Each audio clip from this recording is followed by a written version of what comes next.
Cordial saludo a los amigos que nos siguen en este programa Autores de Historias.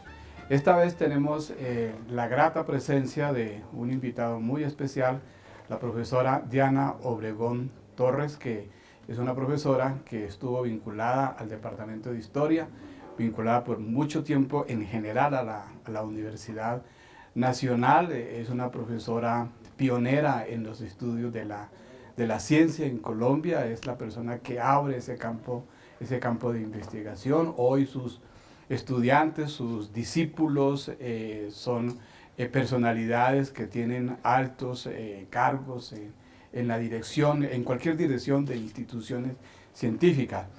Diana ha tenido la gentileza, la amabilidad de concedernos esta entrevista.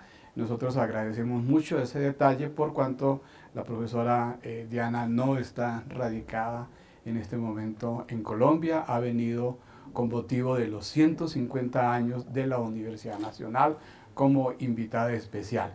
Bienvenida, Diana, a Autores de Historias. Muchas gracias, César. Bueno, siempre este programa lo empezamos por el principio. Nos interesa mucho saber cuál es la ascendencia de nuestros invitados, de dónde vienen, cómo fue posible todo esto que ustedes ven aquí, esta gran producción académica. ¿Cuáles son tus orígenes culturales, sociales? ¿Qué nos puedes contar de eso? Bueno, pues en primer lugar quiero decirte, César, que agradezco mucho la invitación y que agradezco mucho sobre todo la iniciativa tuya de este programa, que creo que es muy útil. He visto varios de los capítulos y es no solamente muy ameno, sino creo que muy importante para todos y particularmente para los estudiantes. Bueno, me preguntas por mis orígenes. Mi papá era odontólogo, ya falleció naturalmente.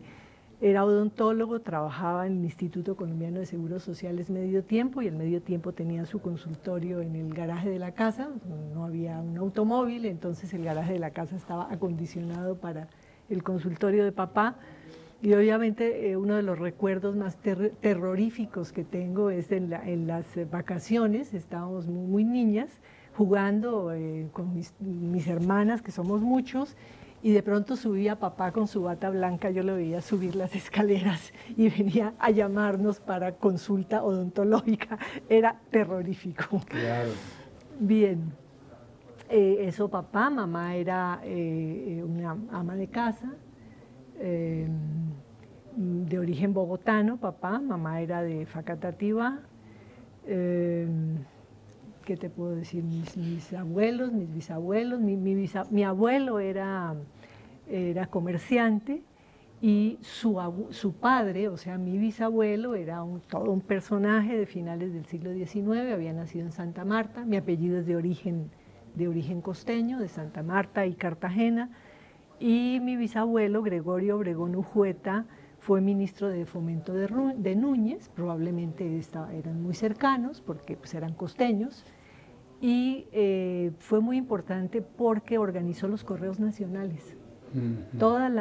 Y toda su vida trabajó por la organización de los correos nacionales. Entonces, a su muerte, Rafael Núñez le publicó un decreto de honores, etc. Así que yo me crié con la imagen de un retrato de mi bisabuelo sumamente elegante, y era el personaje de la familia.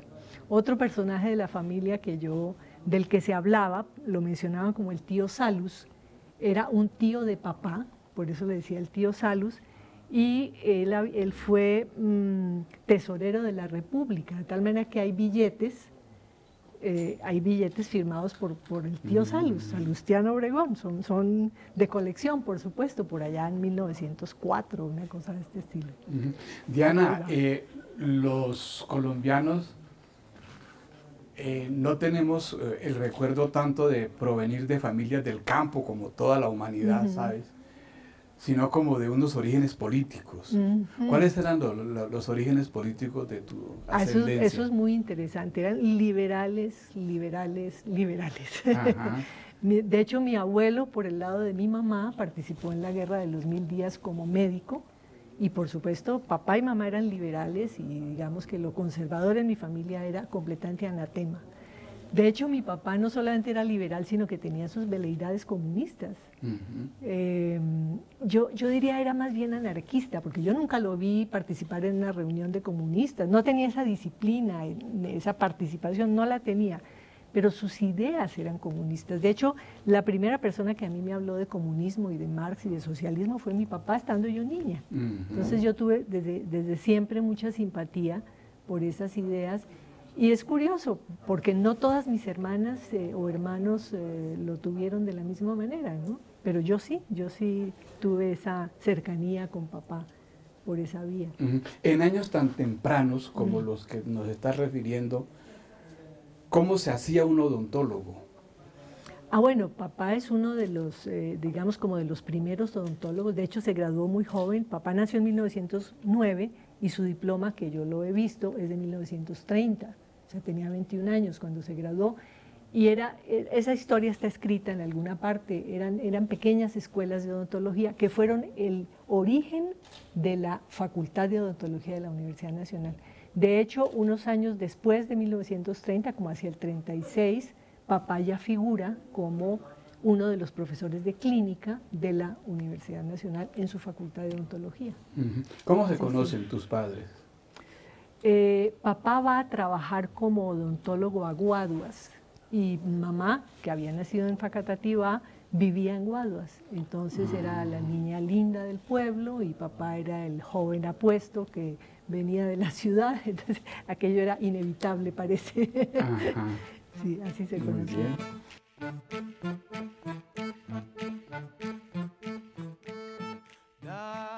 ¿Familia grande la tuya? Sí, bueno, fuimos 10 hermanos, 2 hombres y 8 mujeres. Sí, familia grande, con muchas, todos profesionales, con profesiones muy diversas, ingeniería, digamos, hay 3 ingenieros, 2 ingenieros y una ingeniera en la familia. Digamos que eso fue fuerte ahí en la familia, la ingeniería. En cambio, odontología o medicina no hubo ninguno. Sí. ¿Cómo fue la infancia? ¿Cómo transcurrió? Yo creo que una infancia muy ordinaria, yo diría, muy normal, de niña de clase media en un barrio, el barrio Los Alcázares, que es uno de los barrios, digamos, para los que escriben historia urbana, es uno de los primeros barrios de clase media en Bogotá. De hecho, fundado por Rojas Pinilla. Creo que desde 1957 nosotros vivimos ahí, pero una infancia dentro de casa, no fuera en la calle, o sea, no nos dejaban salir, pero como éramos tantas, y sobre todo niñas, ¿no? Porque mis hermanos eran mayores, entonces había mucha diversión dentro, ¿no? Muchos juegos y muchos cuentos y muchas historias, y hacíamos teatro, nos inventábamos teatro, y había mucha fantasía. ¿Y salían a alguna parte al campo? Había salidas pocas, o sea, era una familia modesta, de recursos modestos. Papá vivía de su trabajo de odontología, entonces no era, digamos, no había salir a vacaciones al mar, por ejemplo. Eso, cuando yo estaba niña, eso ocurrió cuando yo ya estaba más bien casi para entrar a la universidad, ¿no? Pero sí había pequeños viajes al campo. Por ejemplo, mi tía Margarita Obregón, hermana de papá, y su esposo Agustín Leiva tenían una finca que se llama Arabia, es una de las fincas que figura en el libro de Marco Palacios, por cierto, una finca de café. Y recuerdo viajes a esa finca, un lugar muy bello, ¿no? Muy bello, el café, recuerdo el olor de la tierra caliente, ¿no? Como llamaban los bogotanos, la tierra caliente desde el siglo XIX. La escuela. La escuela. En esa época separada, me imagino, ¿no? niños aparte. Niños y niñas. Sí, yo estudié con niñas siempre. Primaria en una pequeñita escuela que se llamaba Gimnasio Dana y bachillerato en un colegio que se llamaba Cardenal Pacelli. A pesar de que mi familia no era católica, esos eran los colegios, digamos, tal vez los que había o los que se consideraba que debían ser, ¿no? Estudié en el Cardenal Pacelli, era un colegio católico. Yo nunca fui muy católica, digamos, yo hice la primera comunión y etcétera, pero más o menos como a los 15 años yo me declaré atea. Ajá. Entonces yo ¿Y por qué a los 15 años? No sé, Tan temprano. no lo sé, no tengo una, realmente no tengo una explicación para eso, pero sí recuerdo discusiones con mi profesor de filosofía y de religión y esto, pero era un hombre abierto y aceptaba las discusiones y era muy interesante. Ahora que lo preguntas, yo creo que era más bien influencia de papá. Papá se declaraba ateo, entonces por lo tanto yo también me declaré atea. ¿Sí sabes? ¿Y crees que eso haya sido en tu vida posterior una ventaja o desventaja? No, una ventaja, Claro. una ventaja enorme, es decir, te da amplitud de pensamiento. Yo entré a la Universidad Nacional y a pesar de venir de un colegio católico, pues no fue un shock. Fue muy interesante, no sé si podemos pasar ya a eso, la entrada a la universidad no fue un shock para mí, pero sí fue maravilloso ver, por ejemplo, que había personas que venían de todo el país, había costeños, había paisas, había pastusos, había gente de Santander, eso era maravilloso. Una persona que a los 15 años se declara atea, pues es una persona, digamos, lista, ¿no? Como abierta. ¿Había profesores que te secundaran eso, que te estimularan eso? No, profesores no, pero sí recuerdo que tampoco me lo reprimieron, tampoco hubo un escándalo y ni me llevaron a la dirección a acusarme ante la directora, nada de eso pasó. ¿Coincidías con tus hermanas en el mismo colegio? Sí, Ajá. sí. Exacto, mis hermanas, sí, mi hermana mayor y mis hermanas menores. Las mayores estudiaron en un colegio alemán que se llamaba el Colegio Alice Bloch. Ajá. Y ellas aprendieron un poco de alemán y tal. A mí ya no me tocó eso, Ajá. a mí ya me tocó otro colegio. Con pinchería entre hermanos, ¿cómo se dio eso? ¿Discusiones? Sí, lo usual, ¿no? Es decir, discusiones, rivalidades, peleas, pero mucha solidaridad también, ¿no? ¿Ustedes, las muchachas, no se peleaban los novios? ¿No había nada de eso? Eso no lo recuerdo y en lo personal no me tocó. No sé si algunas otras de mis hermanas sí, pero en lo personal no me tocó. De ese grupo de gente con quien coincidiste en la escuela y en el bachillerato, ¿quedan amigos? No, fíjate que no, ninguna persona, no. O sea que tus relaciones ya más fueron en la universidad. Sí, definitivamente. Grandes amistades. Sí, en la escuela no. ¿Algún recuerdo, algún trauma de esa primera etapa en el colegio? No, en realidad no. No hubo vicisitudes económicas, todo transcurrió normal. Todo transcurrió tranquilamente. Bueno, sí. ¿Cómo escoges la universidad? ¿En qué momento piensas en la universidad? Eso ni siquiera se pensaba. Mis dos hermanos mayores habían estudiado en la Universidad Nacional. Una de mis hermanas había estudiado diseño arquitectónico fuera de la universidad. La otra se había presentado a química, pero no había pasado. Y otra de mis hermanas se había presentado a física y estuvo brevemente en física y luego se salió porque ya no le gustó esto y se dedicó como a cuestiones de computación. De tal manera que era obvio que la Universidad Nacional era el destino, o sea, eso no, era muy claro que mis papás no podían pagar ni la Javeriana ni los Andes, era la Nacional, eso era absolutamente claro. Y en ese momento mis dos hermanos trabajaban en la Universidad Nacional como profesores en la Facultad de Ingeniería, de tal manera que eso era nítido, digamos, ¿no? Lo que quiere decir que esta universidad en tu vida ha sido muy importante. Muy importante, muy importante.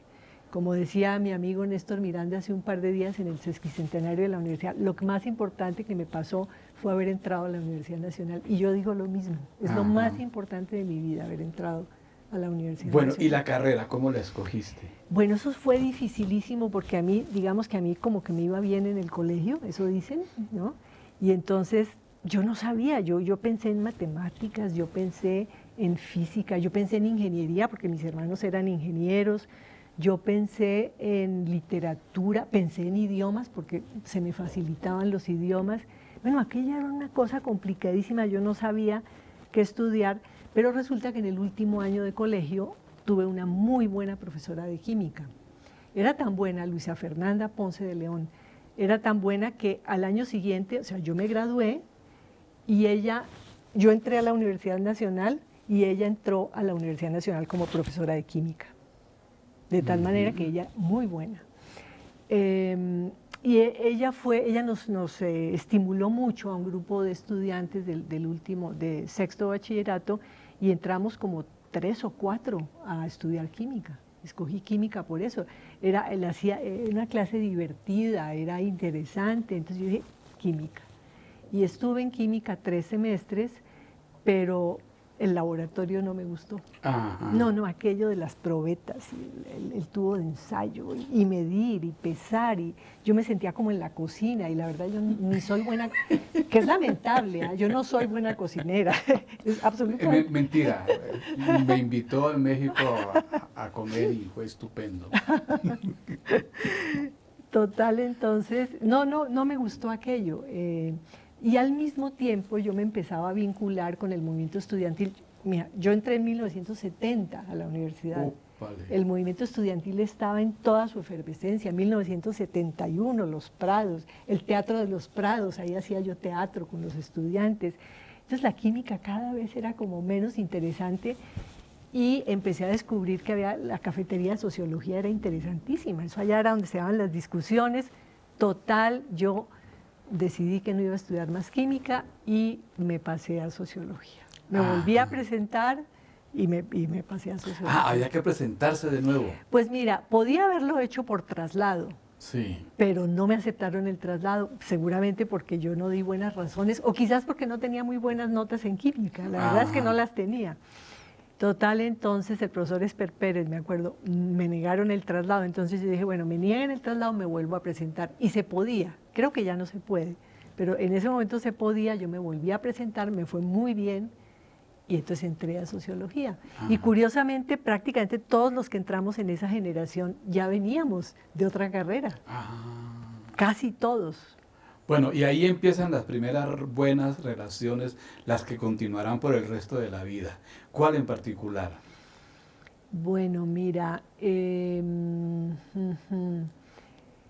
realidad, de verdad, yo creo que fue un poco posterior. Fue más en relación con el trabajo, con mucha gente de la universidad. Por ejemplo, Olga Restrepo, Néstor Miranda, que los dos son sociólogos, que son excelentes amigos míos hoy en día, hasta hoy. No nos conocimos propiamente en esa época, no coincidimos. Néstor era mayor que yo, Olga era un poquito menor, pero luego nos encontramos en Colciencias y ahí se inició esa amistad. Ahí en ese momento no recuerdo muchos vínculos que se mantengan hasta hoy. Quizás el que más recuerdo es, por ejemplo, Javier Guerrero. ¿Por qué? Porque Javier ha estado muy presente, Javier se hizo historiador, ha estado muy presente y por eso lo recuerdo más, ¿no? Era de mi curso, Javier Guerrero. No me digas, sí, cómo no. Ajá. Bueno, ¿cómo era la universidad en 1970? Ese albur político, social que se vivía. Bueno, mira, una cosa que yo recuerdo mucho es que peleábamos contra el informe Atcon. Bueno, el informe Atcon era el diablo, era una cosa espantosa, era el imperialismo, había que acabar con eso. Y hoy en día yo veo el informe Atcon y digo, era una maravilla. O sea, era muy bueno, eran ideas muy modernas, eran ideas que luego la universidad de alguna manera ha asumido. Fue incorporando. Fue incorporando, absolutamente. Eran ideas de modernidad, de investigación, de punta. Pero en ese momento, no, eso era el diablo. Además, no lo leíamos, ¿no? Yo nunca lo leí. Estoy segura que mis colegas que también luchaban contra el informe Atcon tampoco lo habían leído. Entonces, mucho movimiento estudiantil, mucho teatro. Me vinculé al grupo de teatro de Carlos Duplat y fue maravillosa experiencia. Uno, te digo, por conocer gente tan diversa, ¿no? O sea, tú vives la infancia como en un ambiente muy pequeño y aquí las puertas se me abrieron, es decir, conocer pastuzos, por ejemplo, conocer santanderianos, conocer gente que venía de Valledupar. Esos eran lugares exóticos y gente diversa que hablaba con diferentes acentos. Eso era maravilloso. Y con Carlos Duplat, que lo reconocemos todos, gran director de teatro, estuve yo varios años ahí en el grupo de teatro, ensayábamos en la Facultad de Artes. Eso también hizo que yo tuviera muchos vínculos con gente, no solamente de ciencias humanas, sino de otras partes, de artes y de ciencias, por ejemplo. ¿Qué papel representabas cuando hacías teatro? ¿Y cuál te gustaba más? Uy, uy, uy. Hacíamos una cosa rarísima que yo creo que no era muy buen teatro el que hacíamos, te lo juro, yo creo que no era muy bueno. Hacíamos una cosa que se llamaba como espontánea, es que no recuerdo cómo lo llaman en teatro, digamos que se va improvisando. Entonces teníamos una idea, teníamos repentismo debe ser algo. No recuerdo cómo se llama, tiene su nombre y eso estaba de moda en esa época, pero sí recuerdo haber hecho papel de una señora que trabajaba en una plaza de mercado, por ejemplo, eso recuerdo haberlo hecho, y recuerdo también haber hecho el papel de una señora de clase alta, energúmena, cosas así, ¿no? Pero es todo lo que recuerdo, no recuerdo mucho más. ¿Cómo funcionaba entonces la carrera, la facultad? Sociología en particular. Sociología. Bueno, entonces ya sociología. Bueno, sociología fue una maravillosa experiencia.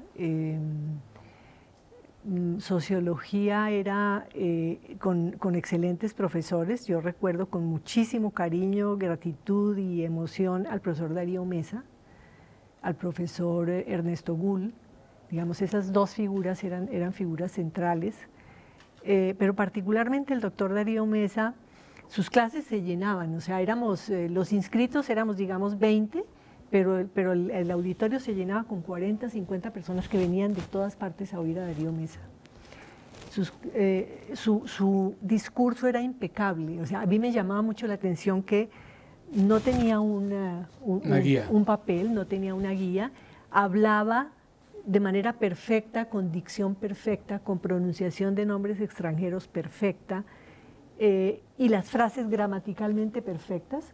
Por esa razón, algunos de los escritos que él publicó no fueron cosas que él escribió, sino grabaciones que se hicieron y que luego sus estudiantes publicaron. Hay varios de ese estilo.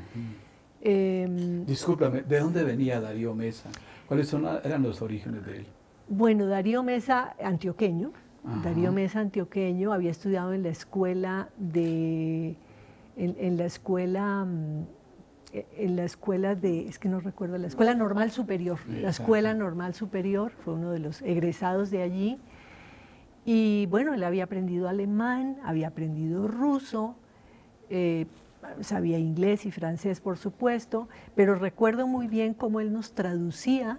Por ejemplo, un libro de Hegel en alemán, él lo leía y nos traducía directamente con el libro en la mano.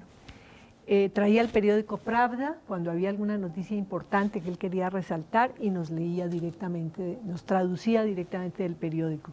Entonces, para mí fue ese vínculo con la gran cultura, con la gran ciencia social, y planteaba todos los problemas, prácticamente todos los problemas de las ciencias sociales que se han seguido trabajando. Y una vocación histórica, ¿no?, muy fuerte. O sea, yo tomé con él los cursos de historia, pero también los cursos de Marx, y no me alcanzó a tocar los cursos de Weber, pero sí los cursos de Marx. Entonces era fantástico, es decir... ¿Y Gull? El profesor Gull era, yo lo que recuerdo con el profesor Gull eran las salidas a los páramos.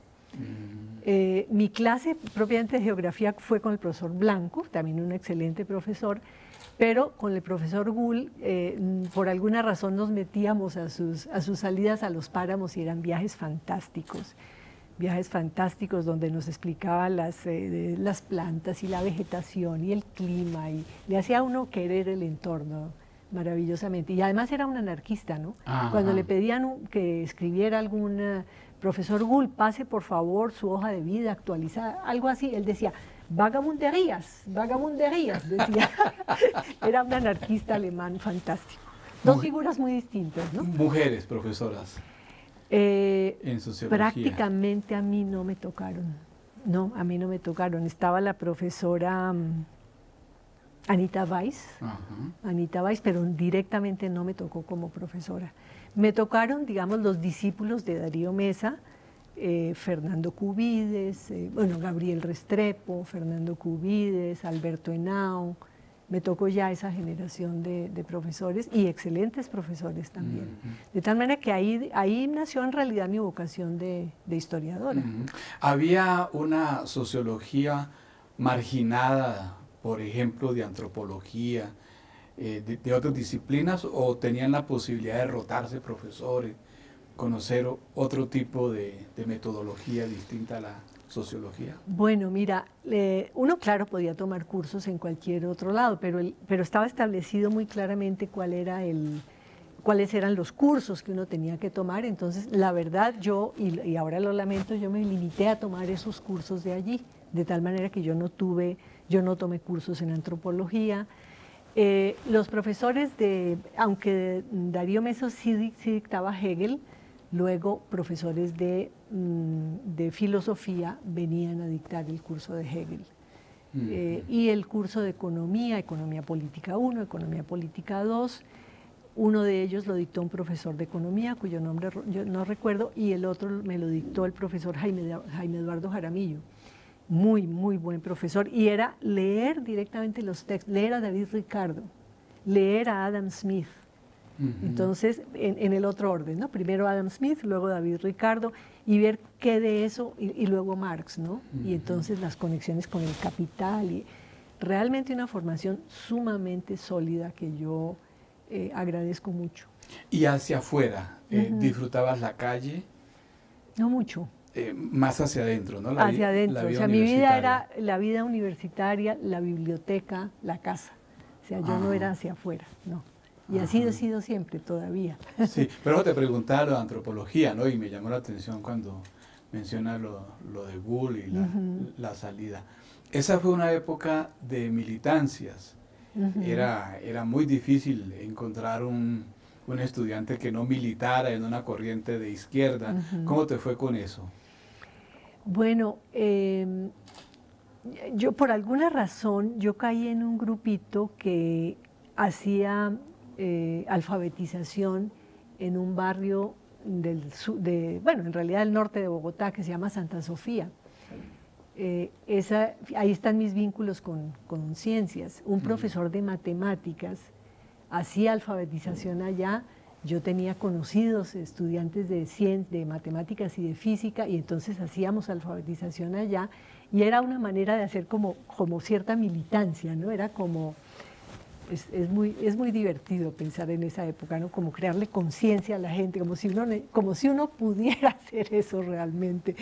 Era muy divertido, pero sí estuve un par de años dictando clases de noche, de aritmética, de lenguaje, aprendiendo a leer y escribir a las personas que iban a esa escuela de noche. El amor, ¿cómo funcionó en la universidad? No, eso ni me preguntes. Eso no funcionó. ¿No? Eso no funcionó.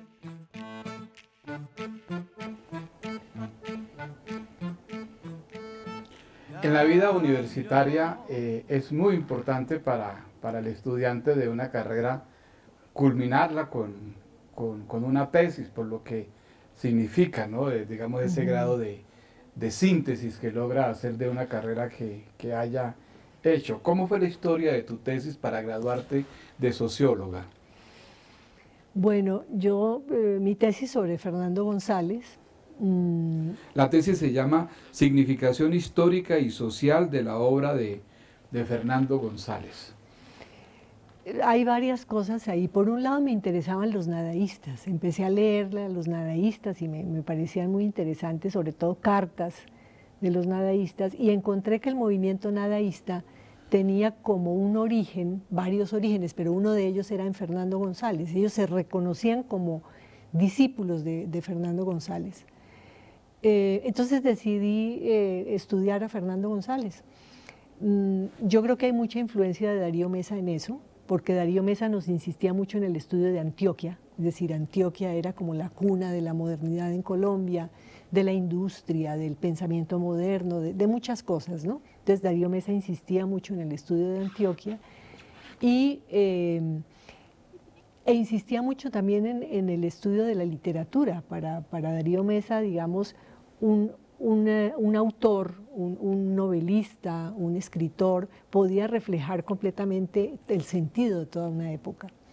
Entonces yo me metía a estudiar a Fernando González, leí toda su obra, tardé mucho en hacer esa tesis, mucho, porque en realidad uno está muy desorientado y muy perdido, pero bueno, logré escribirla, logré hacerla y fue muy interesante para mí. ¿Qué tal la dirección del profesor Alfonso Pisa? Bien, pues muy respetuosa, el profesor muy respetuoso, digamos que no intervino en que yo asumiera una u otra perspectiva. Recuerdo que me sugirió un libro clave, está citado en la bibliografía, en este momento no recuerdo cuál es, pero me sugirió un libro clave que me orientó hacia el estudio, digamos, como de un momento en la historia occidental de finales del siglo XIX, que es un momento como de romanticismo, como de, en cierto sentido, como de irracionalidad, como de crítica a la racionalidad, como crítica a Occidente, que se da en Occidente mismo,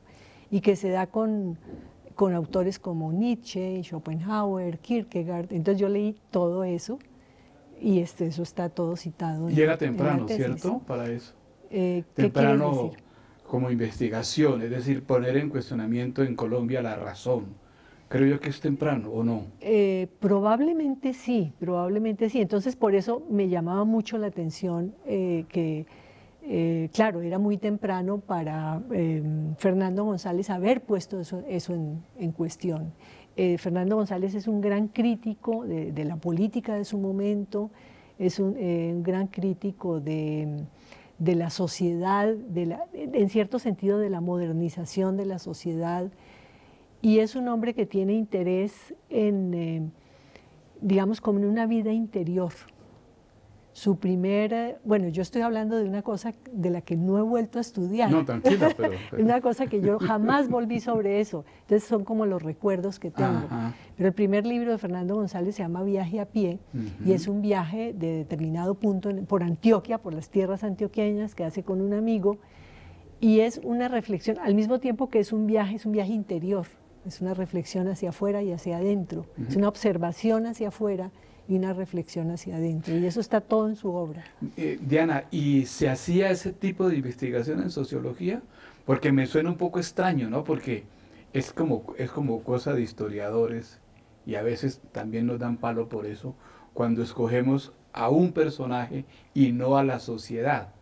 Sí, no, yo creo que, mira, no te sé decir, pero creo que no, pero a mí no me interesaba el personaje, a mí me interesaba la obra, por eso el título que es un título rimbombante, Significación histórica y social de la obra de Fernando González. Entonces, yo me metí por el lado de la sociología, de la literatura primero, y luego por la sociología de Mannheim, Karl Mannheim, la sociología del conocimiento, o como la llamaban en esa época, la sociología del espíritu. Entonces, es una idea muy bonita de origen marxista, sin ninguna duda, y es que cualquier obra de la cultura, cualquier obra literaria o cualquier obra de la cultura, tiene sus raíces firmes en la sociedad de su época, y tiene que ver con la clase social del autor, tiene que ver con el momento político, tiene que ver con todo lo que está ocurriendo socialmente, tiene sus raíces en la sociedad. Eso era totalmente Darío Mesa, o sea, eso era muy congruente con lo que nos enseñaba Darío Mesa. ¿Tus compañeros cómo evaluaban lo que estabas haciendo con González? Mira, desafortunadamente terminaban los cursos y entonces cada cual salía a hacer lo que podía, algunos a trabajar, etcétera, y todo el mundo salía a escribir su tesis, y realmente uno no se volvía a ver, de tal manera que yo no sé mucho cómo reaccionaron frente a este trabajo, pero lo cierto es que en el momento de presentarlo, mis jurados, que fueron el profesor Darío Mesa y el profesor Fernando Cubides, la evaluaron muy bien y les gustó mucho, sugirieron la publicación y está publicada en esos folleticos que publicaba el el departamento de sociología, que se llamaba Monografías Sociológicas. La mía fue como la segunda o tercera, porque era una cosa reciente que se hacía. Nosotros habíamos venido trabajando en este programa una especie de periodización de nuestros invitados, en donde había una parte dedicada a la producción. En tu caso es muy difícil porque tu carrera universitaria está muy vinculada siempre con la producción, es decir, no tienes una etapa, bueno, que voy a producir, sino que lo vienes haciendo. Cuando estás haciendo la tesis ya tú estás vinculada laboralmente, ¿verdad? Sí, sí, yo inmediatamente termino los cursos de sociología. Yo necesitaba trabajar. En ese momento yo ya me había casado y tenía un hijo pequeñito, de tal manera que yo necesitaba trabajar y me vinculé a la Universidad Central y a la Universidad Externado de Colombia. Y dictaba cursos tanto en el día como en la noche. Y la tesis cuando se podía, sí. Fines de semana cuando se podía, pero lo que sí yo tenía muy claro era que la iba a escribir, ¿no? Y que no la iba a dejar. Sí. La profesora Diana Obregón, podemos decir, es una de las casi cofundadores de Colciencias, ¿verdad? No, no, no. Por años, digamos. No, porque fíjate que Colciencias es de 1968, 68. De las reformas que Carlos Lleras Restrepo hace al Estado, de la modernización del Estado, cuando se fundan varias entidades como ICFES, como el DANI, como etcétera, y ahí se fundó Colciencias. Cuando yo llegué a trabajar a Colciencias en el año de... Tal vez tú lo tienes más claro que yo, 1981, 81, sí, u 82, ya no recuerdo. Colciencias era una institución ahí trabajaste que ya tenía del 81 al 89. 81 al 89, sí.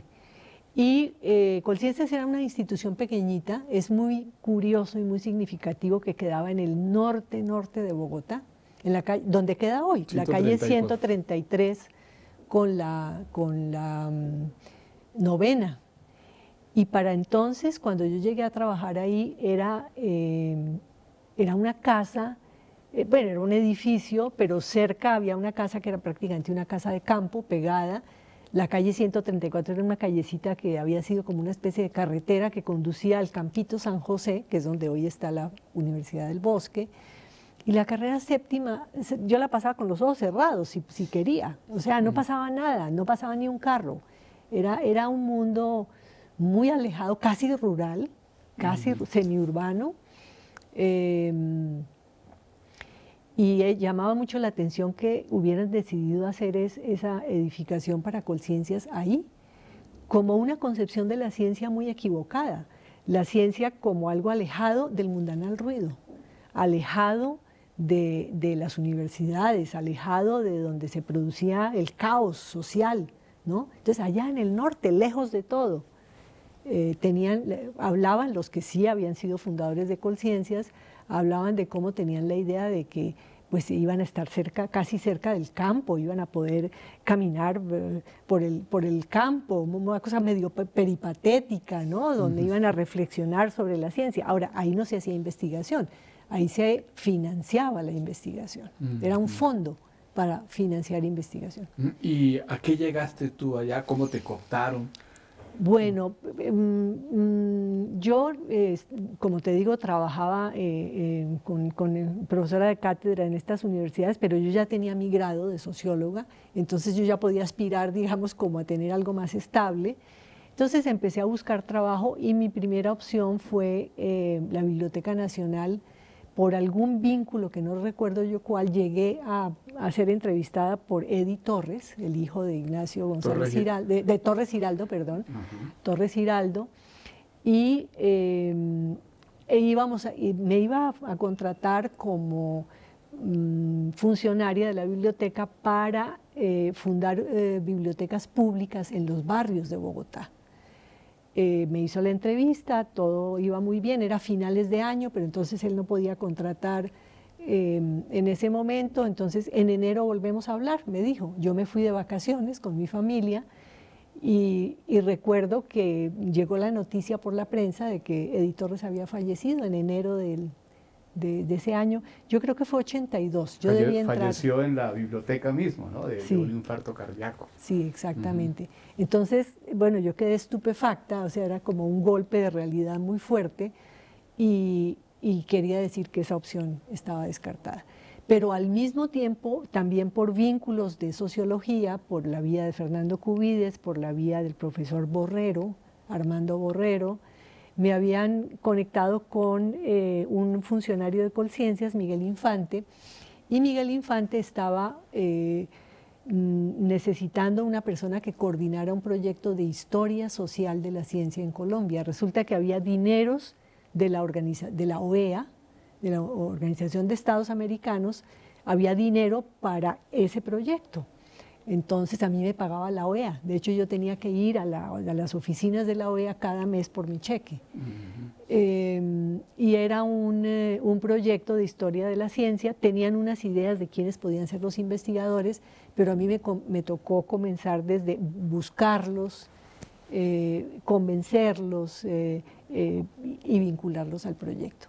¿Qué eran quiénes? Bueno, entonces, gente extraordinaria que yo tuve la oportunidad de conocer ahí, como por ejemplo el profesor Jorge Arias de Greif, que era el director del Observatorio Astronómico, profesor eminentísimo de esta universidad, y nos hicimos muy amigos. Es uno de mis grandes amigos y una persona de la cual yo he aprendido mucho. Estaba también allí, la parte, digamos, como conceptual del proyecto de Historia Social de la Ciencia en Colombia. Colciencias se la entregó a una entidad que se llamaba Sociedad Colombiana de Epistemología, que el presidente era el profesor Federici, si mal no estoy, el profesor Federici, Carlo Federici de Matemáticas, y estaban vinculados ahí el profesor Orozco de Filosofía, Luis Enrique Orozco de Filosofía y Carlos Eduardo Vasco, un cura jesuita matemático, profesor del Departamento de Matemáticas. Entonces yo hacía como una especie de vínculo entre Colciencias y la Sociedad Colombiana de Epistemología. Yo era el puente, ¿no? Y además el puente con los investigadores. Estaba de alguna manera vinculado Gabriel Restrepo en sociología, se interesaba por la ciencia, empezó a investigar temas de historia de la ciencia y dirigió tesis sobre historia de la ciencia a su hermana, a Olga Restrepo, sobre la Comisión Coreográfica, y a José Antonio Amaya, nuestro colega, sobre la expedición botánica. Y se suponía que Gabriel Restrepo se iba a vincular a esa investigación, pero en ese momento andaba muy atareado con otras cosas y no lo pudo hacer. Pero sí se vinculó Olga Restrepo se vinculó a hacer la parte de biología, más exactamente botánica, y se vincularon muchos profesores de la universidad, como José Luis Villaveses, por ejemplo, de química, y de otras universidades. Por ejemplo, de la Universidad del Valle venía Luis Carlos Arboleda, que era el único de nosotros que tenía un doctorado en Historia de la Ciencia de Francia. Él acababa de venir de Francia.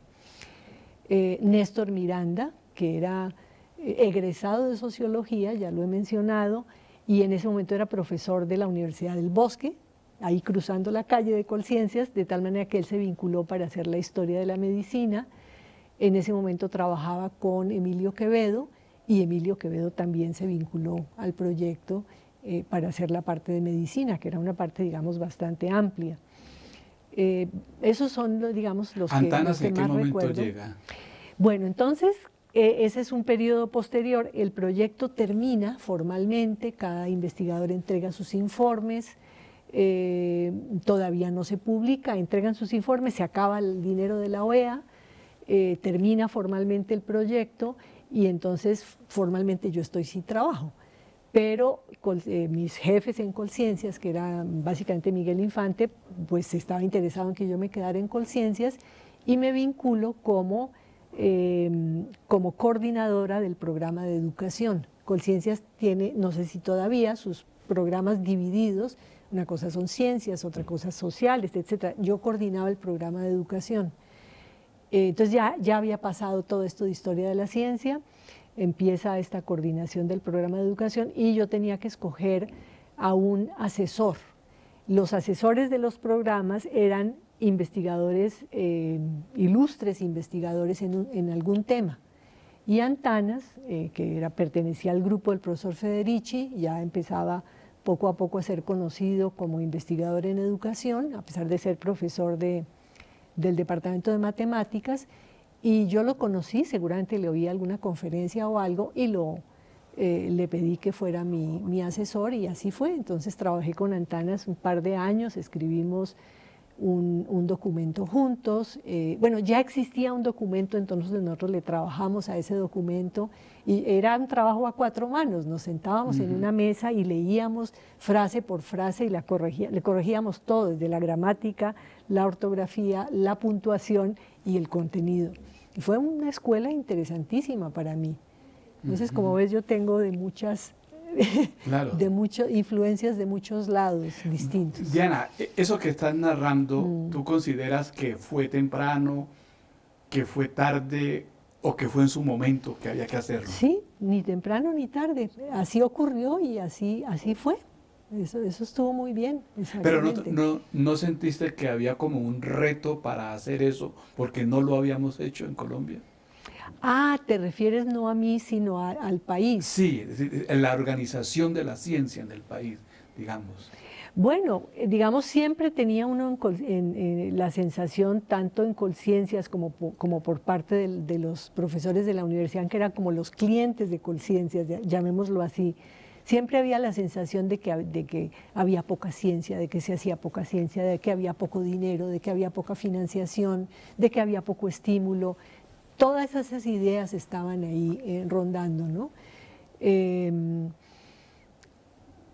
Digamos que las cosas se dan cuando se dan, no son ni tardías ni tempranas, ¿no? Sino aparecen cuando aparecen los actores que pueden hacerlas y etcétera. A mí me tocó un momento de Colciencias muy importante, que fue la negociación del proyecto BID Colciencias. O sea, por primera vez en la historia, Colciencias negoció un proyecto con el BID, y esto le tocó todo al siguiente director, que fue Pedro Amaya, por cierto, profesor de economía aquí en la Universidad Nacional, y entonces fue una apertura de Colciencias. Yo he mencionado ese momento en el que yo entré, que Colciencias era una cosa aislada, ¿no? Medio bucólica, donde no pasaba nada si realmente se financiaba o no algún proyecto, ¿no? O sea, como era tan poquito el presupuesto que se manejaba, digamos, de manera muy fácil. Viene entonces un presupuesto muy grande por parte del BID, y por eso se organizan estos programas donde se escribe qué es lo que hay que financiar y cómo hay que financiarlo, etcétera, etcétera, y vienen muchas discusiones, y se hace un gran evento en Bogotá, ya no es allá en el norte, sino no me acuerdo si es en la biblioteca, probablemente en la biblioteca Luis Ángel Arango, no recuerdo bien dónde, un gran evento con la presencia de ministros y, digamos, la ministra de Educación, pero no solamente eso, sino los ministros de cada área. Por ejemplo, para las ciencias agrícolas estaba el ministro de Agricultura, etcétera. Un gran evento en el que Colciencias como que sale al país a decir: mire, tenemos estos recursos, la ciencia es importante, la ciencia hay que financiarla, por favor acérquense, ¿no? Hay que solicitar estos recursos. Ya para entonces después de eso yo ya salí de Colciencias. Bueno, ¿cómo llegas a la Universidad Nacional? ¿Cómo se da el tránsito de Colciencias a la Universidad Nacional? Bien, a mí el proyecto de Historia Social de la Ciencia en Colombia me marcó mucho más que educación, mucho más que manejar el área de educación.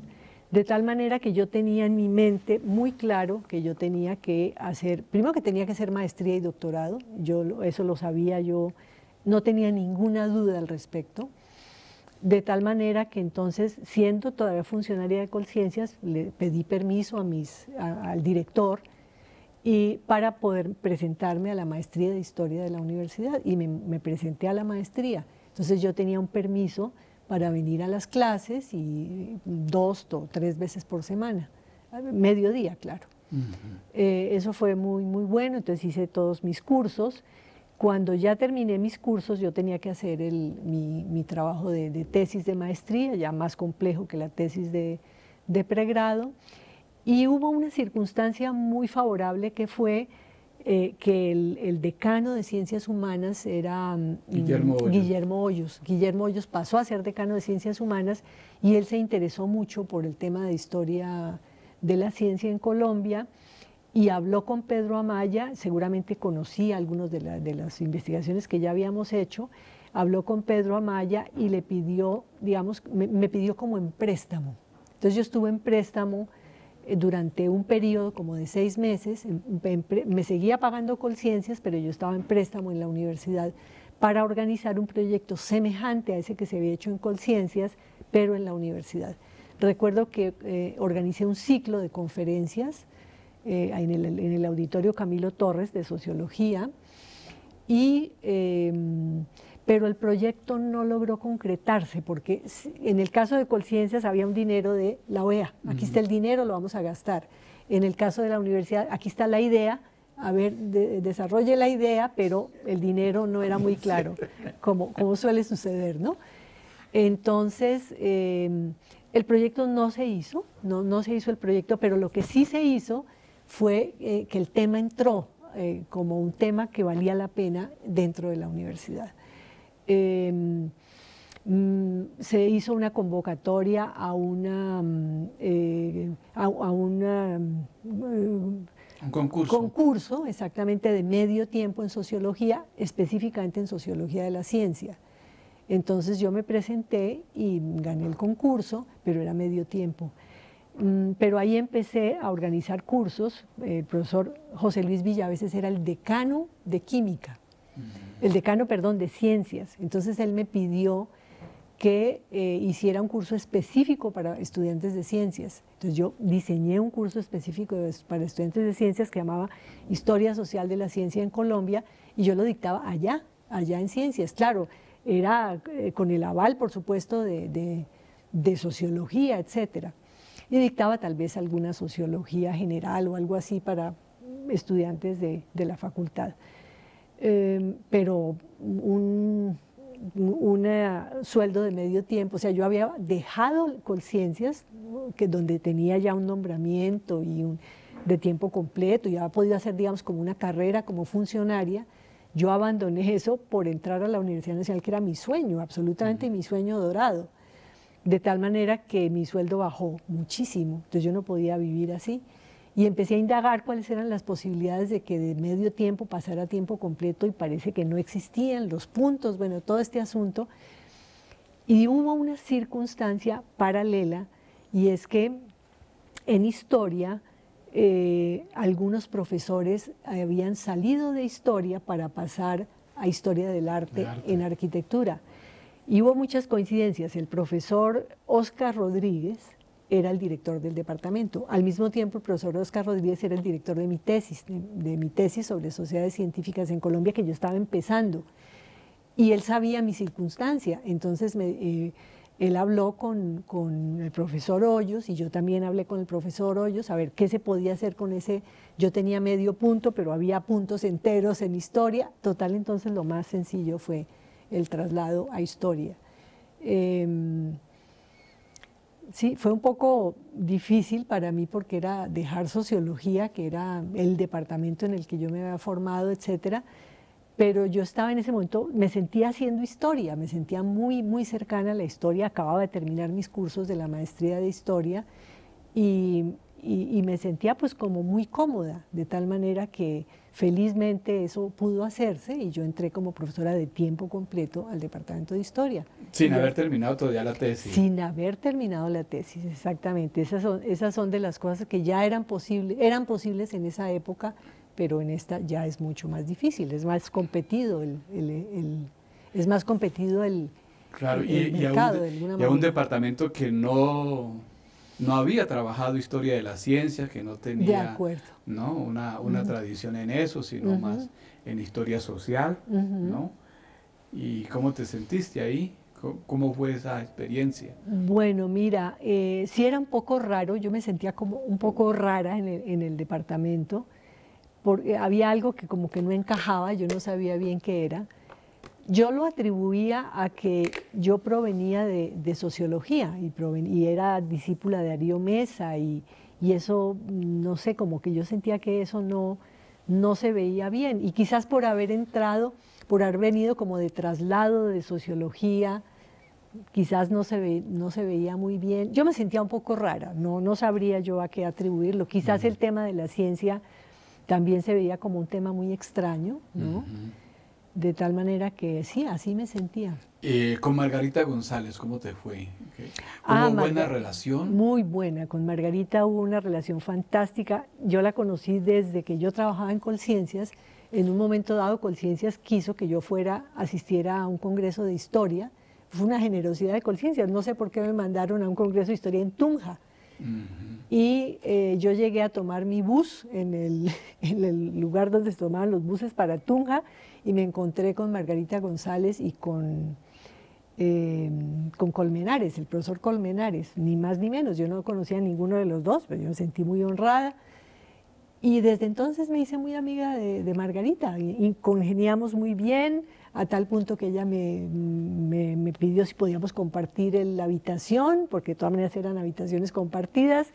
Yo le dije, perfecto, y fue una muy buena relación, muy buena relación. ¿Y académicamente se contribuyeron, no? Fíjate que no mucho, porque ella sentía que como que el tema de la ciencia, siempre había esa rareza. Al yo trabajar temas de historia de la ciencia, se sentía que como que la metodología era distinta, como que, y no es así, ¿no? Pero no, en ese sentido no lo hubo. Muy bien, la tesis de la maestría. De maestría. ¿No? Sociedades científicas en Colombia, la invención de una tradición, 1859-1936. Sí, esa tesis salió directamente, digamos, de todos los debates y discusiones que había en el grupo de Colciencias, de Historia Social de la Ciencia, y yo quería hacer algo transversal. La forma como estuvo organizado el proyecto de Historia de la Ciencia era historia de la matemática, historia de la biología, historia de la química, historia de la física, historia de las ciencias sociales, era un paquete. Era una cosa muy dividido por disciplinas, y esa no es una buena manera de hacer historia de la ciencia. Entonces yo quise hacer una historia, y ahí yo aprendí mucho de todas estas personas que trabajaban en el proyecto. Entonces yo quise hacer algo transversal, y algo transversal era mirar las sociedades científicas. Entonces por eso yo estudio desde sociedades de naturalistas hasta sociedades de médicos, sociedades de ingenieros, sociedades de geógrafos, y culmina en la Academia Colombiana de Ciencias Exactas, Físicas y Naturales. ¿Te tomó mucho tiempo hacerte a esos vocabularios? ¿Comprender esos términos que manejan los científicos para no ser uno, digamos, sí, parte de esas disciplinas? Sí. Por ejemplo, en el libro de Sociedades Científicas en Colombia, yo hablo de cómo, por ejemplo, Julio Garavito Armero se opuso a la teoría de la relatividad, y se opuso a la mecánica cuántica, y se opuso a las geometrías no euclidianas. Entonces, pues yo mínimamente tenía que saber qué era una geometría no euclidiana respecto a una geometría euclidiana, etcétera. Muy bonito, o sea, en eso me servía mucho el hecho de que yo quizás en el colegio, a mí me ha gustado todo, todas las áreas del conocimiento me han gustado, entonces ayudaba. Eso ayudaba. Eso fue muy bonito para mí, leer esas cosas. ¿Y hubo gente que te ayudó en eso, en hacerte a ese mundo científico? Bueno, yo creo que el profesor Jorge Arias de Greif estuvo muy presente durante todo el tiempo. Entonces yo discutía con él, yo le comentaba, yo le hacía preguntas. Él fue definitivo ahí. Pero el resto del tiempo era leer, ¿no? Leer. ¿Qué cursos tuviste ya estando en historia? ¿Y cómo hiciste la relación? ¿Tesis, curso, socióloga? Recuerdo los cursos, yo no recuerdo los nombres de los cursos, perdón, pero tengo pésima memoria, pero recuerdo los profesores, Bernardo Tovar, Oscar Rodríguez, Fabio Zambrano. Fabio Zambrano fue muy importante porque de él tomé, y lo uso un poquito al comienzo de mi tesis, la idea de sociabilidad, las sociabilidades que él estaba trabajando en ese momento. Esos son los profesores que yo recuerdo. Bueno, también vinieron como profesores a esa, yo fui de la segunda promoción de maestría en historia. Fueron invitados el profesor Guillermo Páramo y el profesor Darío Mesa. Y básicamente esos fueron mis Hay unos profesores. nombres ahí que quisiera que nos recordara. Diego Becerra. Tal vez. Fernán González. Fernán González. Tal vez Fernán dio un curso o dio una conferencia en el departamento y nos hicimos muy amigos. De hecho, sí, lo recuerdo con mucho cariño. Perdón. Nos hicimos muy amigos y yo digamos que él me ayudaba en que mi historia, la historia social no estuviera desbaratada, ¿no? Tanto Fernán como Óscar Rodríguez me ayudaban a que no cometiera yo imprudencias en ese terreno, ¿no? Pero ellos no intervenían, digamos, en los temas de ciencias propiamente. Incluso cuando uno lee el título de la tesis, más no del libro, sí, uno ve ahí como huellas de Hobsbawm, ¿no? La invención de una tradición, que está en el libro, creo, también. Sí. Bueno, esa tesis se convierte en libro muy pronto, Sociedades Científicas en Colombia, la invención de una tradición. Era una época gloriosa de la maestría, ¿no? Muy buena. Prácticamente toda tesis se convertía rápidamente en libro. Muy buena. Yo fui compañera de María Victoria, la antropóloga, la arqueóloga. ¿Cómo se llama ella? María Victoria. Bueno, esto lo pueden cortar. Que no me acuerdo. María Victoria Uribe, ¿no? María Victoria Uribe. Sí. Fui compañera de ella. Tú sabes, Diana, y quienes me escuchan, que en la UNAM, justamente en los últimos tiempos en México, tuvieron que crear un departamento para promoción de la ciencia, porque ya los estudiantes no estaban estudiando la ciencia, es decir, la ciencia en este momento me late a mí, está como, no sé, en una condición, ¿no? muy poco comentada, referida, distinto a la generación nuestra, que fuimos, digamos, hijos del paradigma científico. A mí me llamó la atención, Diana trae aquí una cita iniciando su libro de Jorge Bejarano, que es uno de los pioneros también de la historia de la ciencia y de la actividad de la ciencia en Colombia.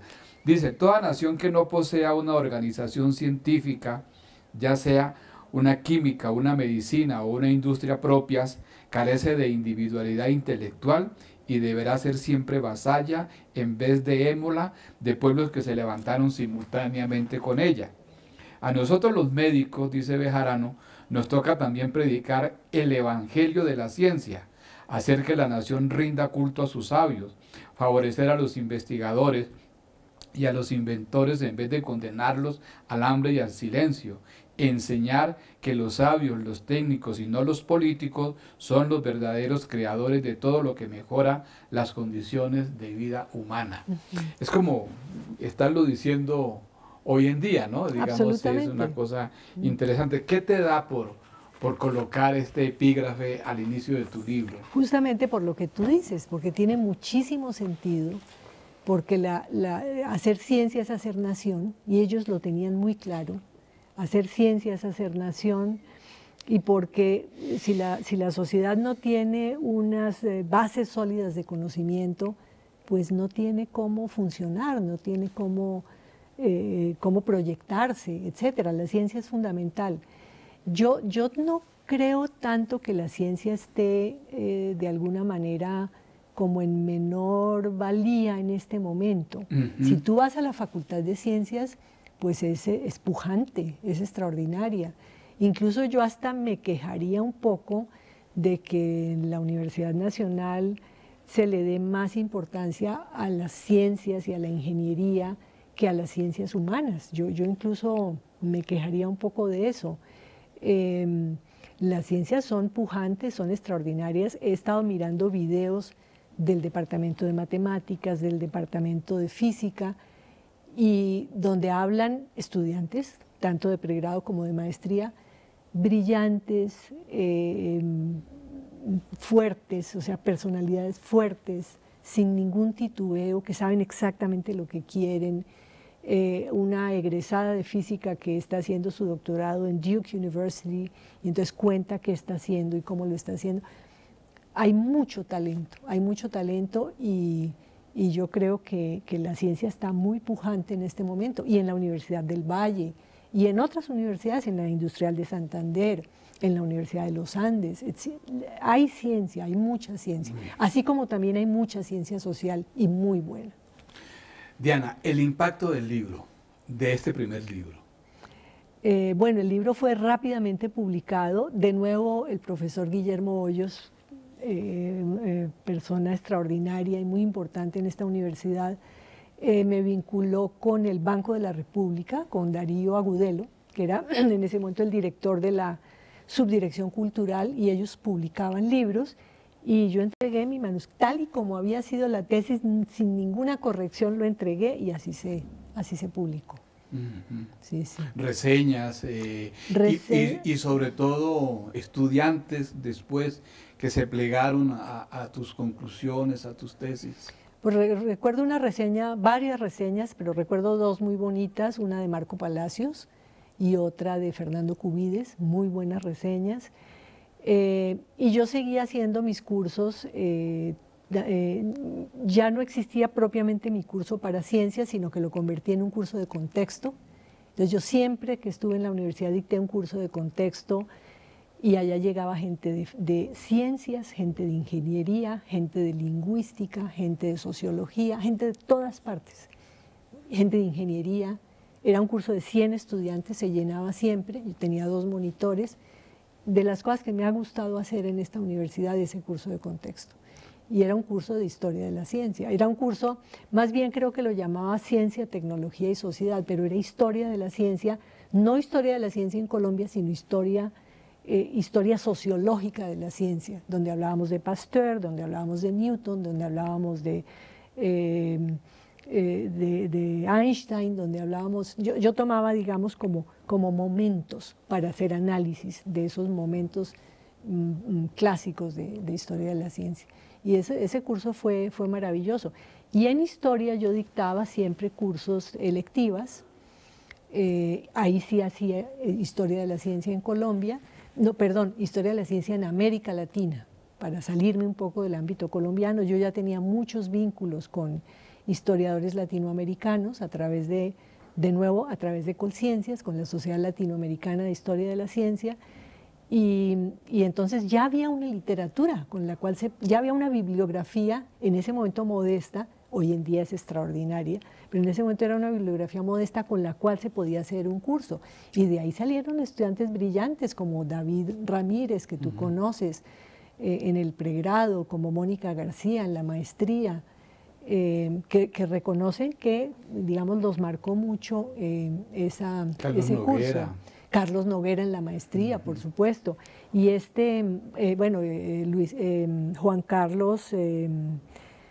Juan Carlos Eslava, profesor de medicina, yo le dirigí su tesis, ya no maestría en historia, sino maestría en sociología, pero yo le dirigí la tesis. Y el libro ha sido muy citado, muy citado por personas que yo, por supuesto, ni conozco, pero sí lo he visto muy citado, porque en una época eran muy pocas las referencias, entre otras cosas porque este libro fue publicado antes de que se publicaran los resultados de la investigación de Colciencias. Se publicaron años después, pero muchos años después. Diana, tú tenías un Volkswagen, ¿cierto? Yo tenía un Renaultito 4 azul primero, y luego tuve un Volkswagen gris. Sí. Sí, no sé por qué cuando hablabas me acuerdo que había que empujarlo. Ese era el Renault, era un Renault viejo. Ese fue mi primer carro, era un verdadero desastre.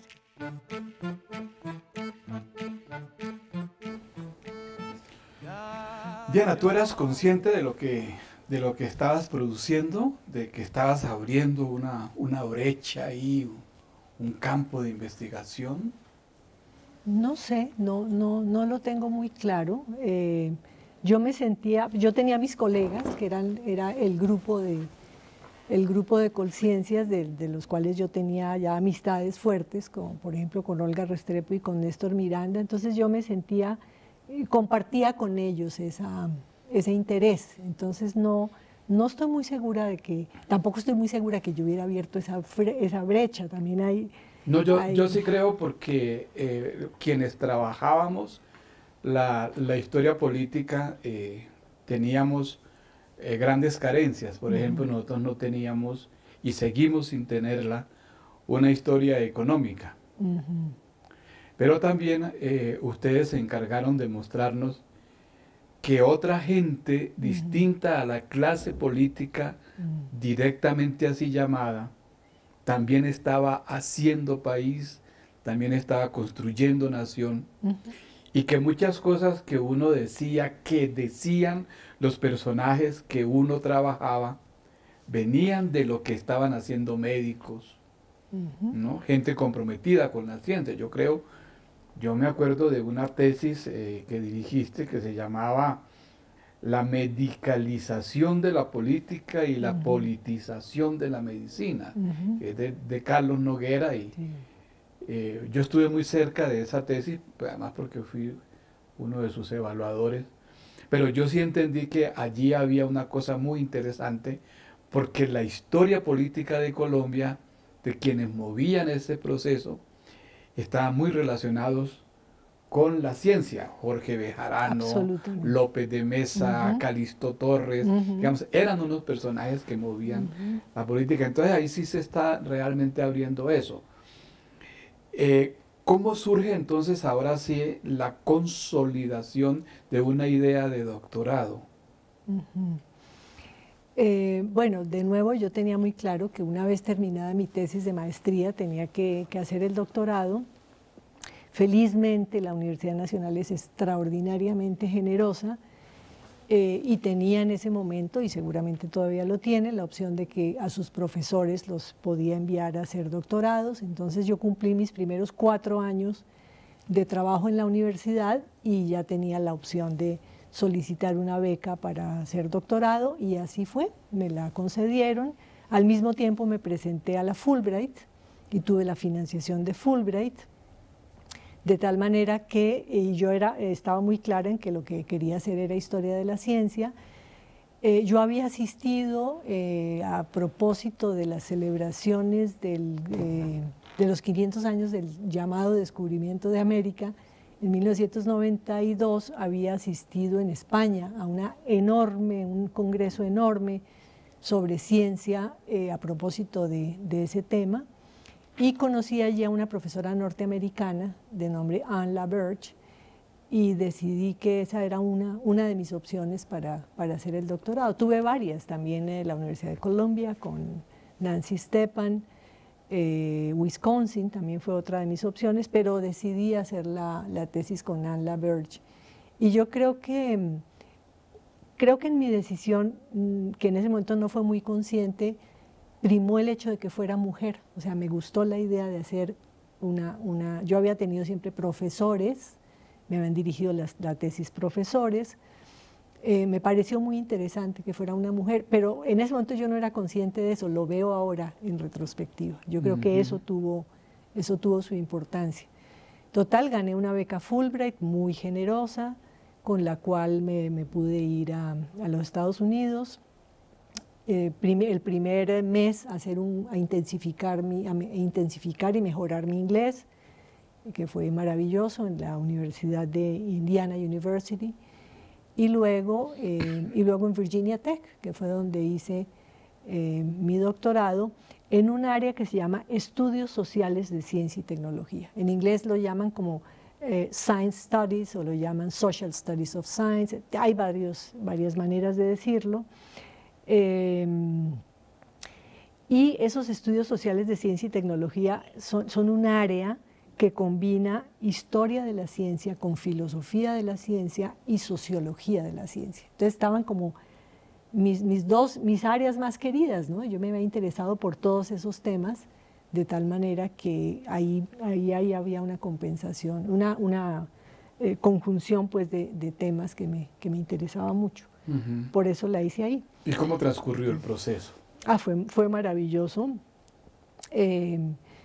Fue maravilloso, fue muy interesante. Recuerdo mi primer profesor, era un profesor indio, se llamaba el profesor Vinod Pavarala, y yo no le entendía su inglés. El inglés indio es muy difícil de entender. Total, yo me tenía que hacer cerquita prácticamente para leerle los labios, pero fue muy interesante porque fue el primer curso que era una especie de curso como de introducción a esos temas de sociología de la ciencia. Él era sociólogo, y recuerdo que mis compañeros de doctorado, que muchos eran menores que yo, había algunos pocos que eran de mi misma edad, pero había varios que eran menores, los temas que tenían que ver, por ejemplo, con la teoría marxista, no tenían idea, absolutamente no tenían idea. Esos temas eran para ellos muy ajenos y muy incomprensibles. Y vino Tabarala, me pidió ayuda. Por favor, ayúdame en la clase, ¿no? Intervienes, haces preguntas, o yo hago preguntas y tú las respondes. O sea, me puso una tarea ahí casi que de monitoría, porque se dio cuenta que yo era la única que entendía marxismo, gracias al profesor Darío Mesa. Ajá. Sí, sí. Bueno, ¿y el tema?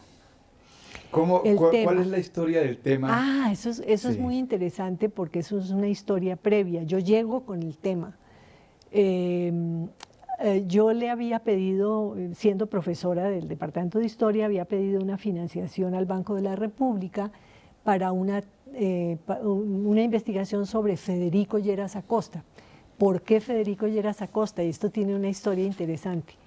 Alguna vez el profesor Wasserman, era profesor del Departamento de Química, dictó una conferencia, era un pequeño seminario, de esos seminarios de profesores en física.